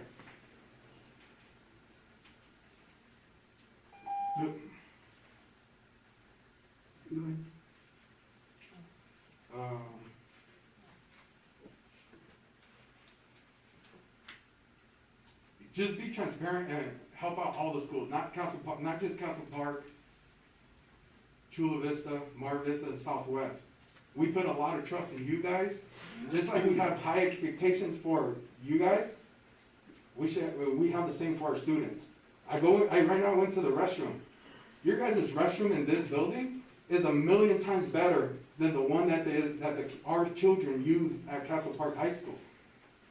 They don't have the same facilities that you guys have, and you guys work here.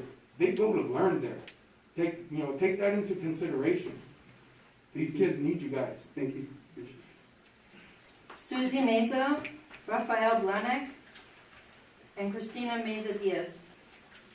Good evening, Rafael and Susie will defer our time to Adrian Blanek, please. I'm sorry, we don't defer time. Oh, you don't do that? You said it earlier. Oh, I didn't hear. Are you Susie Meza? Did you want to speak? No, I actually signed up because I told Adrian what I wanted him to say. Okay. Rafael Blanek? Yeah, the same here. I wanted to defer my time to Adrian when he was speaking. Okay. Christina Meza Diaz? And then Maria Gutierrez. Good evening, board members, students, and community. My name is Christina Meza Diaz. I am not a parent of any children at Castle Park, but my great nephews and nieces have graduated from there. I live 1 block away from Castle Park. I have been visiting that school since my nephew was in Pop Warner football. I have mainly 3 questions/comments. One, can the board provide a timeline of when the conversation of schools surrounding Castle Park High School, when did they start to attain their bonds? And so we can have a timeline for Castle Park. Meaning, how did Montgomery and Hilltop, when did their conversation start? Because that's what we were told at the community meeting, is that the conversation was starting. So I want to know, if our conversation started here in 2022, what is my timeline to see this improvement for the school? Secondly, once the conversation starts, what steps can the community do we need to take to ensure we continue to make progress? What should we do? What can we do to help you? Like you mentioned earlier, President Solis, you said to write to our legislature. That is a good suggestion, so I took that into account when you mentioned it. Thirdly, seeing these frame messages here behind you, I see student support, community support, parent support, ensure support. Where is our board and state support for this school? That is my time. Thank you, and mine out. Thank you. Maria Gutierrez, Diana Macias, and Dario Zamora. I'm Deanna, the third person talking.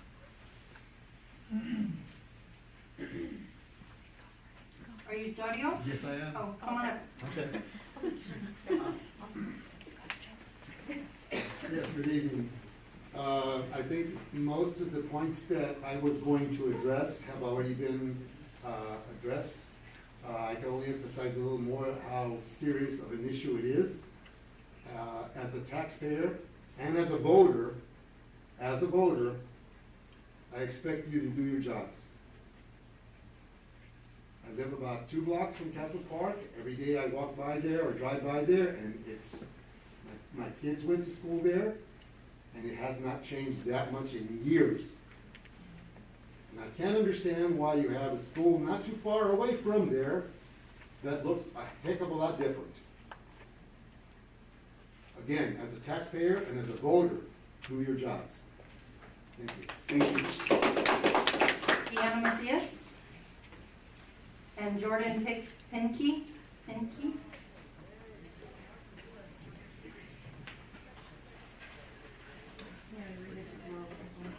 Hello, my name is Deanna, and I'm here to voice my concerns regarding Castle Park High School. I have a son who is attendant and another who is currently attending Castle Park High. I am concerned with the lack of attention this school has received.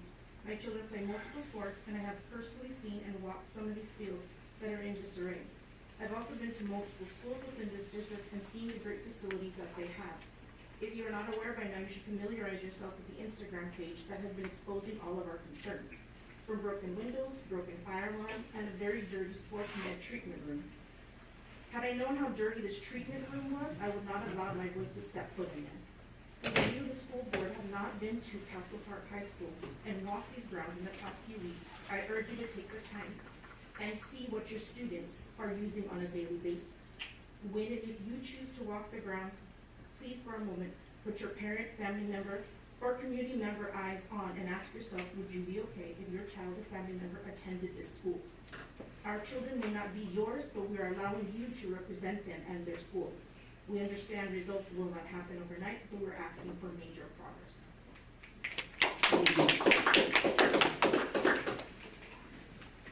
Jordan? Hello, I'm Jordan Pinckney. It's Pinckney, not Pinky. But sorry. Today I would like to share an experience I had. So I was playing basketball at these apartments, and I met some sophomores from Hilltop High. They were some Lancers, and we asked them what's the greatest thing about their campus, and I can't write a better script than this. They said their field. Our school, I'm not going to repeat everything that everybody else said, but our school is literally in shambles. And I can't imagine anybody having their child in this school and being proud of it. Or even if they were in a position of power, not to be able to enact something or do their job. like someone previously mentioned. I'm here to speak about the acceleration of equity at Castle Park High School, because clearly it's not on your agenda or a priority. Lastly, I would like to state that we have a board member whose daughter has attended our school and could probably state as much as every other individual who has came to spoke. And I leave with the question, why not us? Thank you guys so much. Thank you. Dayanara Nuno, Benita Franco, Tomas Flores.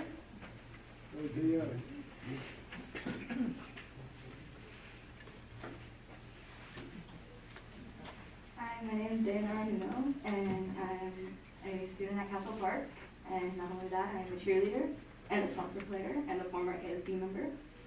So I'm going to read from my notes so I don't misspeak. But we as a community have normalized the way our campus looks because it is out of our hands, and we do not have the resources to fix it. We're hoping to at least be noticed like the other schools. We do not deserve the same privileges that these other schools have, like Montgomery and Hilltop, which are literally down the street. Other schools come to Castle and only look down on us due to our insufficient amount of funds that we have. It is not our fault that our campus and community deserve. It's not our fault that our campus looks like this. Sorry, I'm so nervous. Besides our classrooms and bathrooms and hallways that are falling apart, we have to think about our extracurricular activities. As a cheerleader, I'm here to ask for the school to provide a clean place for our cheer team to change, because as you've heard, we don't have many female staff to unlock our restrooms, so we change outside sometimes in our garage, our car garage. And we're just asking for better facilities and resources so that we can change and practice to our full potential and best of our ability. But we also share that car garage with the special needs kids and those teachers, and it's also connected to the parent center. So that area is not ours alone. And we have just heard that Sweetwater is also going to start practicing there. So a few negative aspects of our cheer area is that we have to cancel practices due to weather. If it's too hot or if it's raining, we have to conserve our mats because we only have 4 and we have like 40 girls on our cheer team. So we have to basically carry those everywhere. Another thing is our track and our field. Obviously, you guys have seen it. It's not a big secret. As a soccer player, I have injured myself multiple times. And we have white uniforms now, so we have that dirt track, and it's just not what we want it to be. And we can't do our stunts and our other activities that we'd like to do, like other schools, like Hilltop and Montgomery, because we don't have the same things they do. And we just have to accept that this is the bare minimum that we have, and I'm hoping you take my word seriously, even though I'm just a student. I'm not an adult, but from personal experience, like, our school deserves more, and so does our community and our students and our teachers and our admin even. They have to stay there all day. Like, think about them. Like, we get out, and then they stay there. So I just want you guys to take that into consideration and leave you with this quote. I would like to say, as Pericles once said, what you leave behind is not engraved in stone monuments, but is woven into the lives of others. So what will your legacy be as a part of this board? Thank you. Thank you.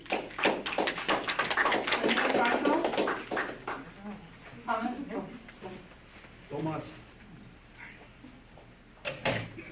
Good evening. I am a 1976 graduate of Castle Park High School. My daughter was a 1996 graduate of Castle Park High School, and I have 6 grandchildren, 4 of which graduated from Castle Park High School. One just promoted to Castle Park High School, and my littlest one is in my original. So, plus I'm a Gigi mom, 2 great grandchildren, which I'm hoping will be proud to go to Castle Park High School. In '76, it was a community school. I mean, we were so proud. Football team was going crazy, tall flags, cheerleading, everything was supported. The kids were excited to go to school. The teachers were excited to teach. That's what the kids deserve. I've been there many times with my grandchildren to their parent-teacher meetings, my kids' parent-teacher meetings. Nothing's changed. Even the convertible, the trailers they have up there, they are so bad. I went to a parent-teachers meeting, we had to go outside, it was so hot.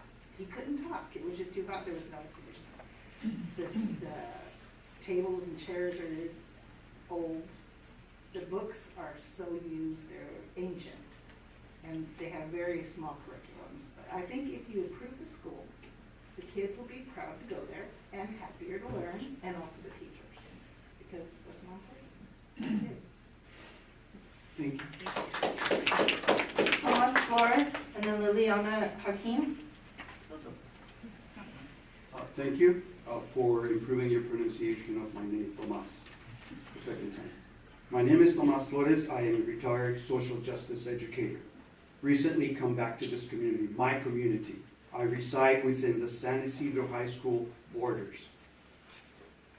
I graduated from Montgomery High School in 1972. I was in the second graduating class and the first one to go to an Ivy League school. I graduated from Yale University in 1975 and Stanford Graduate School of Business in 1978. I was also recently, as of 2 years, a director on the board of United Teachers Los Angeles. When I was a student, and Dario Zamora, who spoke earlier, we were moved around to Chula Vista High School. We lived down there. Then we were moved to Mar Vista High School. Then to an unfinished Montgomery campus. Neglect or dereliction of duty, but definitely lack of planning by whoever was on that board at that time. It seems that neglect or lack or dereliction of duty continues by this board. I have been away, but I am aware that, yes, financial problems cropped up by surprise, which is amazing. How could it be surprised? But it is surprising. I find the situation at Castle Park High School very similar to that of the children, my peers, my generation, that moved around, like I said, Chula Vista High School, Mar Vista, split sessions, morning and afternoon, and then to an unfinished Montgomery campus. I see this very much as the same case. Neglect, dereliction of duty, lack of forward planning. You see a problem coming up. We have different sources of income. Yes, we have Melrose for that side, and we have bonds for this side. Why are we barely getting around? Well, yes, we did have lawsuits regarding some of the bond issues, and they have hopefully been cleared. However, still, you don't wait till the last minute when stuff is falling apart and crumbling when you touch it. Symbolically, I speak symbolically, but also realistically, I share the concerns of everyone that has spoken on this issue. I am a voter, I am a homeowner, and I am very concerned. And I will be reviewing the voting record of every member on this board. And I will campaign for those who have not lacked the courage or foresight and commitment to making sure there's equity to all students, whether they're covered by a Melrose district or a bond issue. Thank you very much. Pardon me. I trust that you will carry out the duties to which you were elected to implement. But I trust, and I ask everybody in this community, trust but verify. Verify. It seems that you have counted on people being silent and not following up and determining whether accountability has been met. Thank you, Ms. Brooks. Liliana Hakim. I'm going to read off my phone as well. As an alumni, student athlete, and love for my community, I stand before the board that stands for the well-being of students. Today, I specifically want to shed light to what students at Castle Park High School have been highlighting, how underfunded and dismissive the school district has been on this school. As an alumni that always thought she would be able to practice in a field that would allow me to grow as an athlete, I left sad yet hopeful that future students would be given the opportunity so many more were not able to experience. Yet 5 years later, all we've heard is, we have plans. But what are plans without execution? What is an agenda or budget worth without giving our students, parents, and community a date on when progress and updates will happen? What did other schools do to deserve a new gym, a turf track, books that aren't falling apart, clean bathroom facilities, updated locker rooms, and a place where a student can grow and explore their passions without the expense of their safety? Why did they do that? What did they do that Castle Park has not? We deserve better. They deserve better.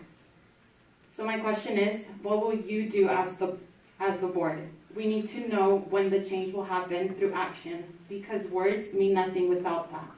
When will it be their turn? When will it be Castle Park? When will Castle Park see the change we've been promised for so long? What we need from every single one of you, is accountability, because changes and progress is long overdue for students that count on you, every single day to show up. So when will you show up? Why not them? Don't let this community feel as if they're talking to a wall. Take action or step down.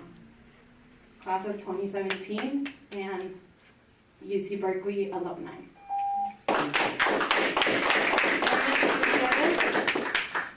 Jonathan Matthews and Christine Brady.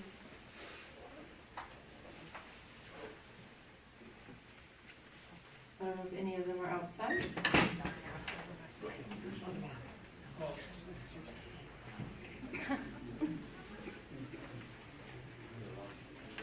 Come on up to the microphone.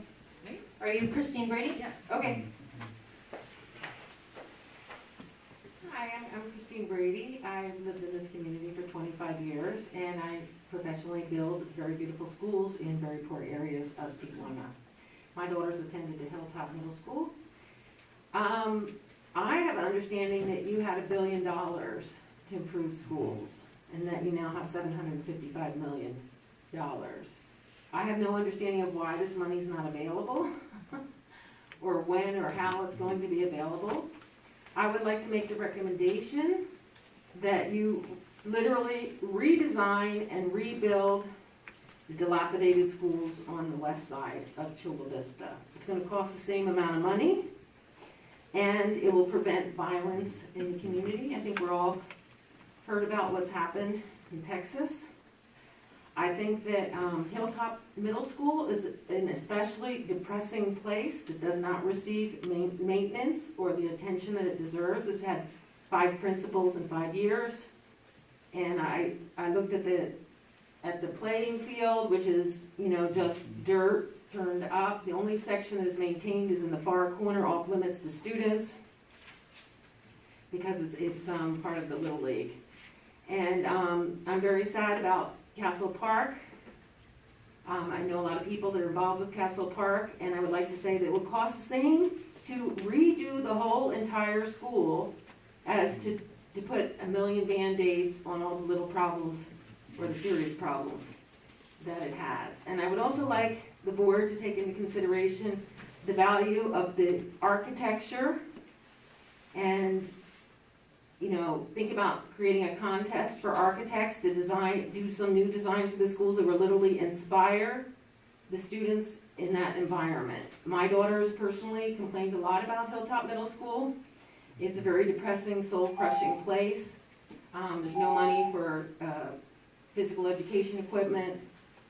They have the kids just run around the block and do calisthenics. There's no shade covers. As I said, it's very unattended to school, as is Castle Park. So I'm here as a person who personally builds schools, knows what's involved, and has successfully changed the whole entire community by building the La Esperanza schools. And I know it can be done, and I would encourage you to give importance to architecture, importance to rebuilding, and do it as soon as possible, because the kids really need it. So, thank you.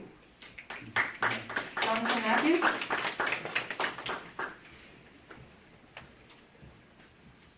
Hey, ladies and gentlemen, how y'all doing today? Wow, cameras didn't expect that one. I'm no theologian or scholar, so forgive me if I sound lapsed in my speech in any way. I'm coming in because I'm just a concerned parent. I lived at Castle Park High School for a long time. I'm a long-time resident here. I've been here since I got out of the Marine Corps in 2006. I love our community. It's a great community. I love being a citizen in Chula Vista. Having said that, I think you guys can tell, but first off, hats off to Adrian, Pedro, a lot of these kids who started this initiative to get out of here. They're here for a reason, folks. They're here because that school is collapsing. After I got out of the Marine Corps, I'm an occupational health and safety professional. I've been doing it for over a decade. My job is I've ran $600 million projects. And the condition of that school, walking around after games, there's electrical hazards, there's exposed raceways, conduit, fire hazards, termites. It wouldn't fly on a construction site today. I get, look, I don't deal money. I'm not an economics major or anything like that, okay? That's your guys' job. I get it. That's what you guys do. I don't know where the money's at. I don't know where it comes from, how it gets there. But I do know this. That school has got kids, including my own son, who has a strong sense of community, who want to go to other schools. They want to go to Montgomery, they want to go to Montgomery, they want to go to Otay, they want to go to all the different schools around here, Hilltop, you pick it. Our football team has a hard time getting the players because they don't want to play at the school. They show up at the school and they get made fun of by the other teams. So, that's kind of nervous being up here. Look, the thing is, I'm a concerned parent, just like everybody else here. I mean, you wouldn't see this many shirts, this many people showing up if there wasn't a community initiative here. There's an overflowing room next door full of people watching, listening, trying to figure out what's going on. There's a lot of questions that everybody has. But at the end of the day, all that anybody's asking here is that you guys please give Castle Park the same attention that these other schools are getting. Maybe they're getting good attention in some areas, but that school paint's not going to fix the problem down there. I mean, there's building hazards down there. So whatever you guys can do, the community would really appreciate it. The kids deserve it. They need to have a place that they can be proud of and have a good, strong sense of community. We have a sense of community here. There's a lot of people that care about this neighborhood. And District 4 is not getting the attention the other districts are getting. Maybe some of the schools are getting a little this, a little that, but Castle Park is way behind them all. So thank you guys for your time, and we really hope that you guys can do whatever you can to help our kids have something to be proud of, and something that's in better shape than that. Thank you guys. Thank you.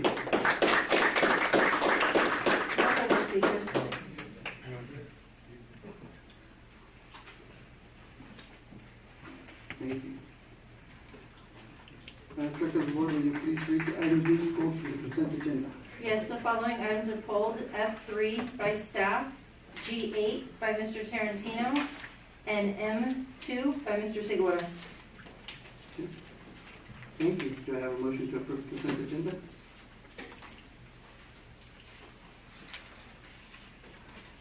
I'll make a motion. Good. All right, I have a motion in a second. Stubblefield? Yes. Audensivia? Yes. Hall? Yes.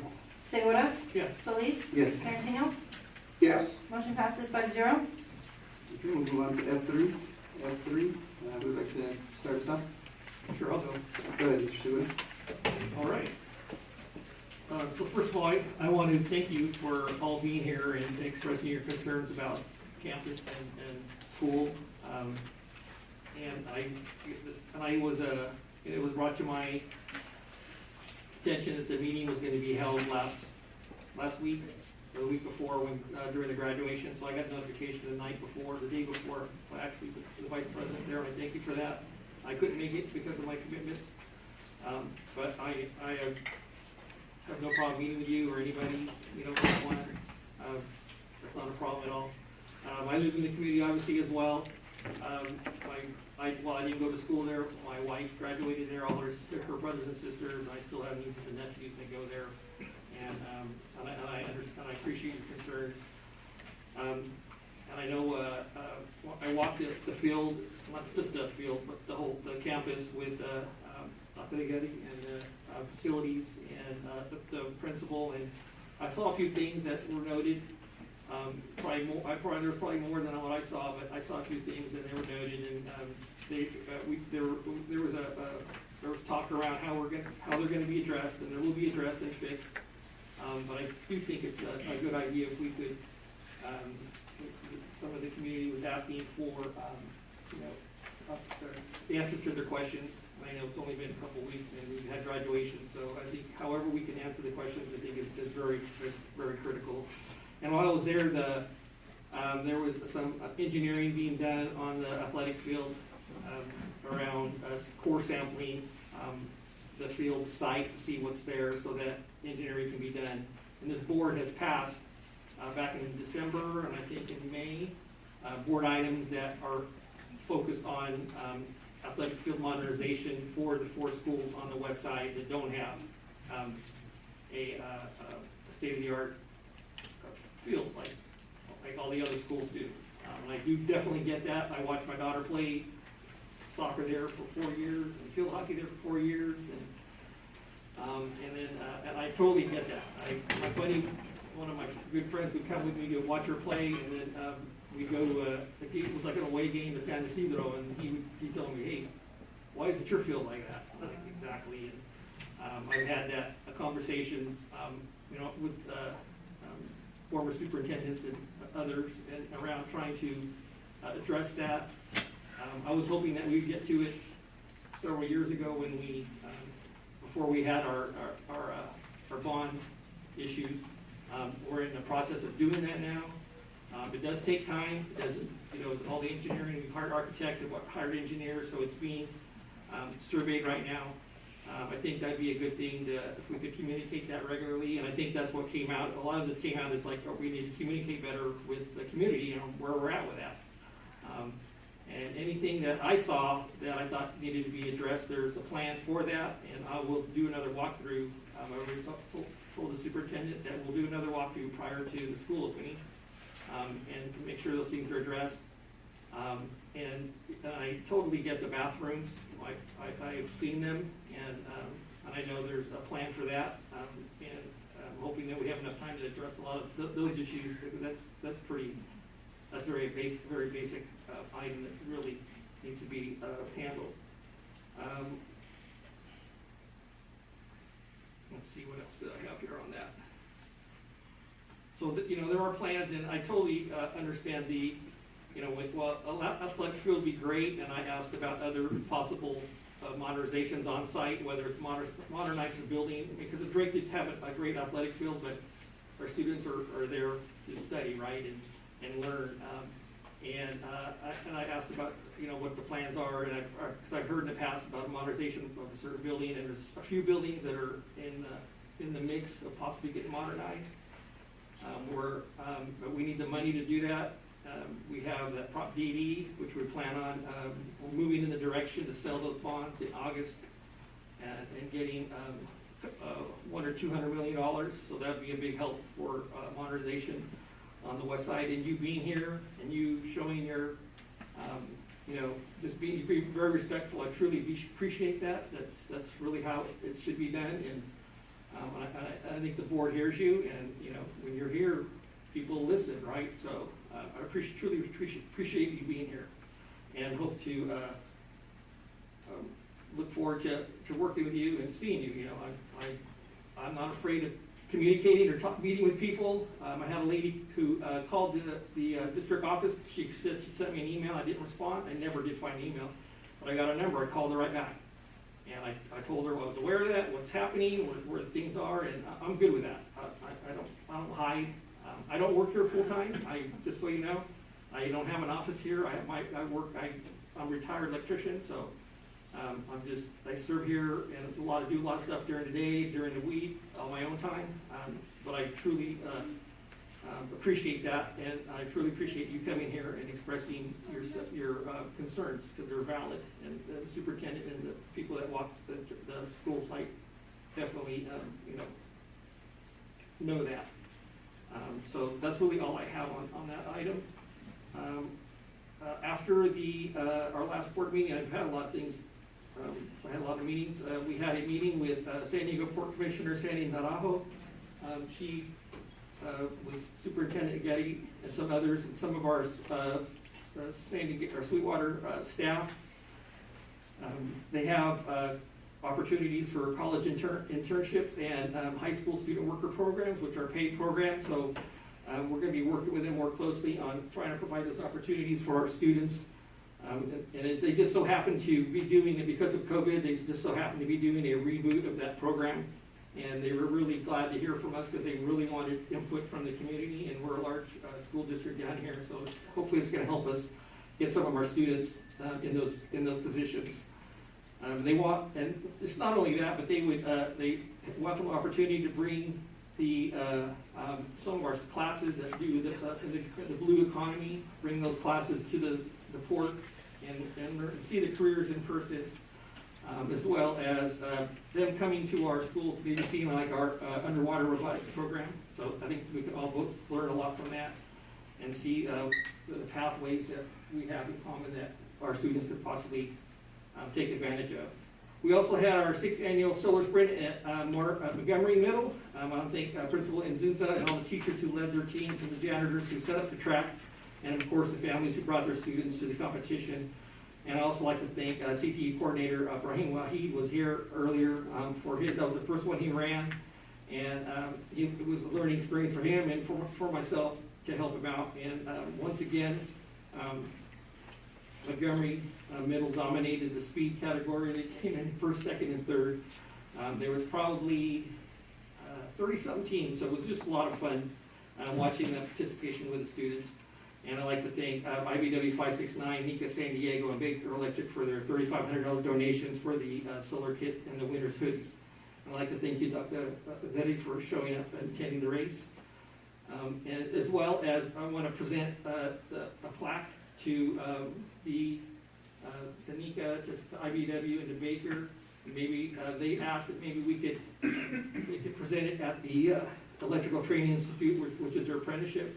Maybe do a tour of their facility with the CTA personnel who would be involved in that. I think that's a really good idea. And then I can tell you I had a really good time 2 weeks ago doing the graduations. I actually accepted or was honored to promote 9 different classes or 9 different schools, so that was a lot of fun. And that's really to see the excitement and happiness from the students as they graduate and their families is really, really important. And I also, let's see here.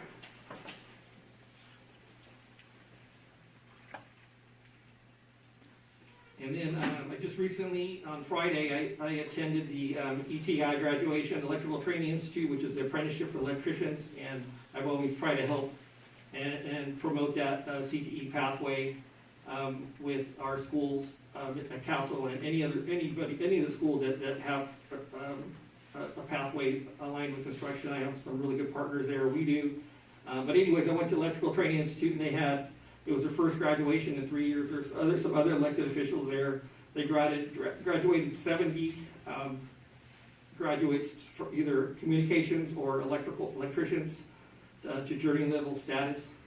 And then last year they had 125 graduates, and there was a number of Sweetwater Union High School District students who were there, so I'm going to get the number on that and what schools they were from and share that later on. I also did a tour of the Launch Academy with Dr. Uola and Superintendent Getty and Dr. Moore. I learned a lot about that and appreciate the work that goes into there and how they're trying to improve it every day, literally trying to improve that program every day and just learning about their program, and they're just so dedicated to that program and making it better for the students that are there and those that are going to be coming after them.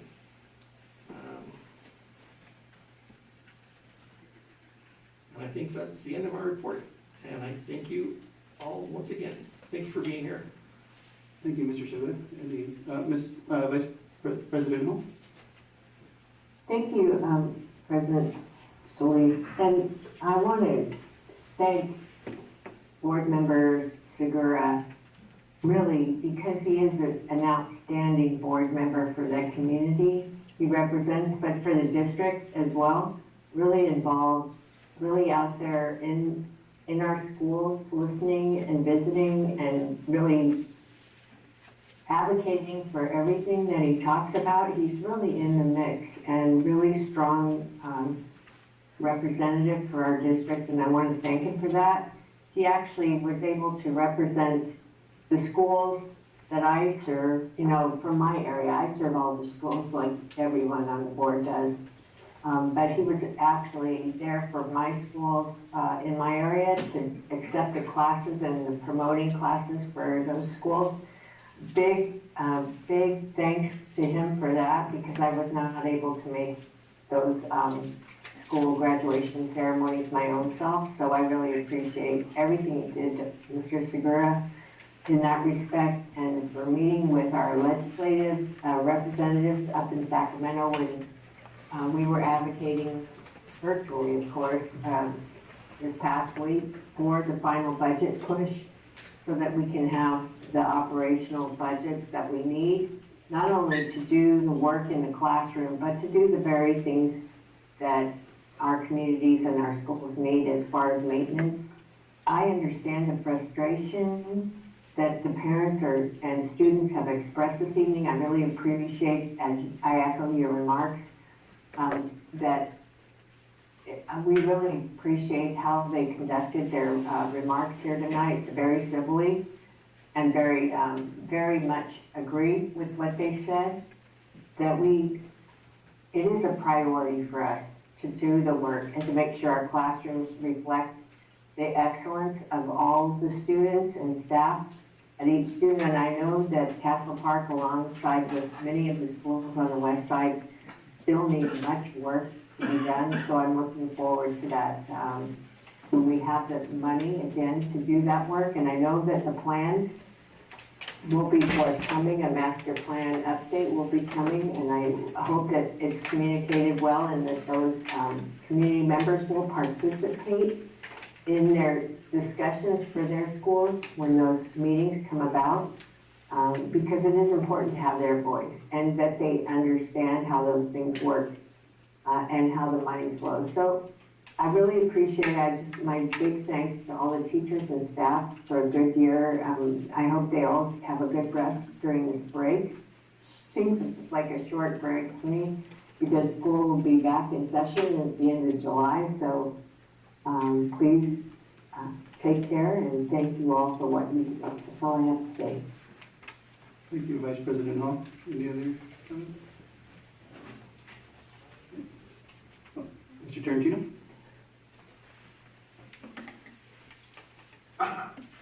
Thank you, President Solis.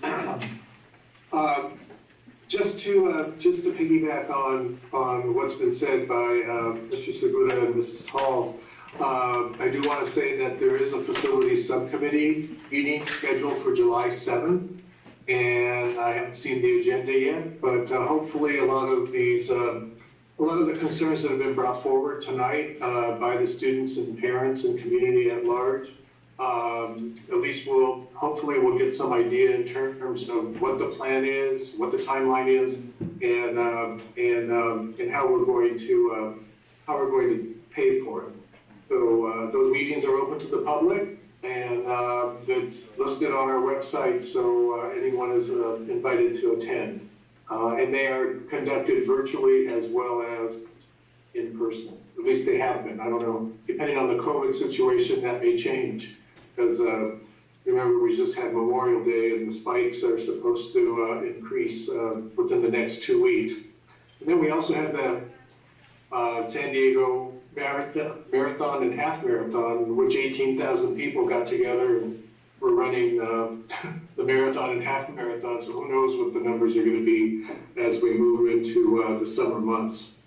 Congratulations to the Bonita Vista High student Jesse Goff and Kevin Iturriaga, who were the winners of the anti-vaping video PSA contest sponsored by the Chula Vista Police Department. Congratulations, and I was impressed by the creativity because there was a link to see their actual PSAs, and nice job, students, nice job.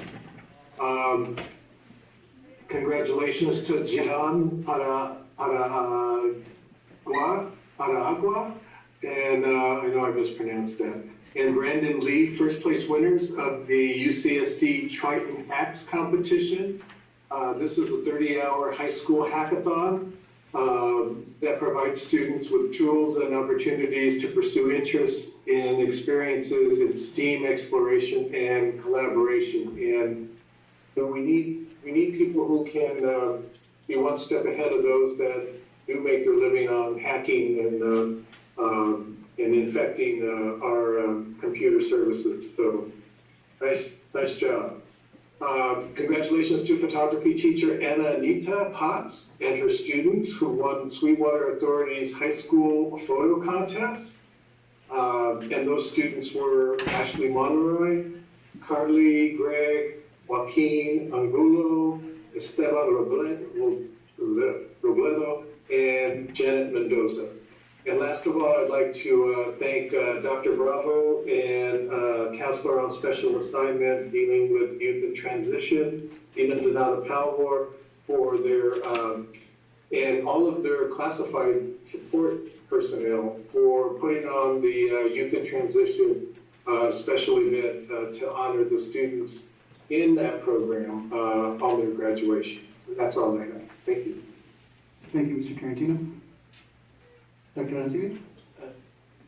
No, I just want to say thank you for coming out and talking to us, everyone here in the audience. And you've been heard, but truth be told, we have this in the queue. What we had to do is we had to wait. A, first we were in a pandemic, and B, because of the financial situation that the district's been in. And now we're going to move forward, and we're going to have that meeting in July, and I'm going to be participating in that as well. And it is an issue of equity. I mean, that's why we're going to do it, you know. But know that also, I want you to understand that Bonita Vista isn't exactly the same way. The only thing is that they got ahead of you on the queue with regards to the field that's being built right now. And that's what I'll be talking about, the process and the time that it takes. So I just want you to understand, you know, we are addressing it. I want you to know that we are heard loud and clear. I'm going to keep mine real short because I know we're getting kind of late. But I just want to say thank you to everyone that organized and participated in the graduations. This 2 weeks ago, I think, for me, it was like the first time I felt normal in a very, very long time, in the sense that we were able to be out there and be able to celebrate together and participate in this achievement, right? And it was just really, really a wonderful thing. So to experience, because I think that's the first one I've experienced face to face, which is really, I mean, where everybody wasn't separated or a limited number of folks that we had. So it was really nice. Thank you, staff members, teachers, and students who made that possible. And that's all I'm going to say today. Thank you, Dr. Anzigua. With me, I enjoyed the graduation very much, and it was awesome to see the kids and congratulate them in person. So that was a good thing. And with regards to the community of Castle Park coming out here, I want to thank you for coming out here and letting your voices be heard. And Mr. Segura summed it up very well, my other colleagues as well. But it is in the queue, and you will get the answer that you've been asking for. But thank you very much for being here and expressing yourselves. You're free to stay for the last two items, or you can go home and enjoy the rest of your evening sent to you. Thank you. All right, we're going to move on to G8, and that was pulled by Mr. Tarantino. Yeah, I just want to voice my yearly opposition to 10th grade PSAT testing. I especially in light of what's happening at the major universities within California, I really don't think it's cost effective to give 10th graders the PSAT. I do think it's important to continue with the PSAT for 11th graders, only because we have a huge student population that attends college outside of California. So that's all. I'm going to support the issue because I do think the PSAT for 11th graders is important, but every year I voice my opposition to 10th graders. So this is just one of the periods. And so if there's no other comments or questions, I will move approval of this item. I will second it. We have a motion and a second. Arancibia? Yes. Hall? Yes. Segura? Yes. Solis? Yes. Tarantino? Yes. Motion passes 5-0. Okay, M2, voted by Mr. Segura. Yeah, so that's just around actually the community that was here would appreciate it, that we have several items on the agenda tonight for to continue on the pathway for the modernizations of the fields that haven't been modernized. And like Dr. Stevens said, that's not what I said, but I totally agree. It's a matter of equity, and I just can't see how you can't move forward with anything else. And I know there's a lot of our schools need work, but it just brings so much pride to a school when you have a state-of-the-art athletic field, not just for football, but for all the athletes. And so I just wanted to make that mention, and there's no other questions. I'll make a motion for approval. I'll second. Motion and a second. Valencia? Yes. Hall? Yes. Segura? Yes. Solis? Yes. Tarantino? Yes. Motion passes 5-0. All right, so that brings us to the end. Thank you very much. Have a great evening. Good evening.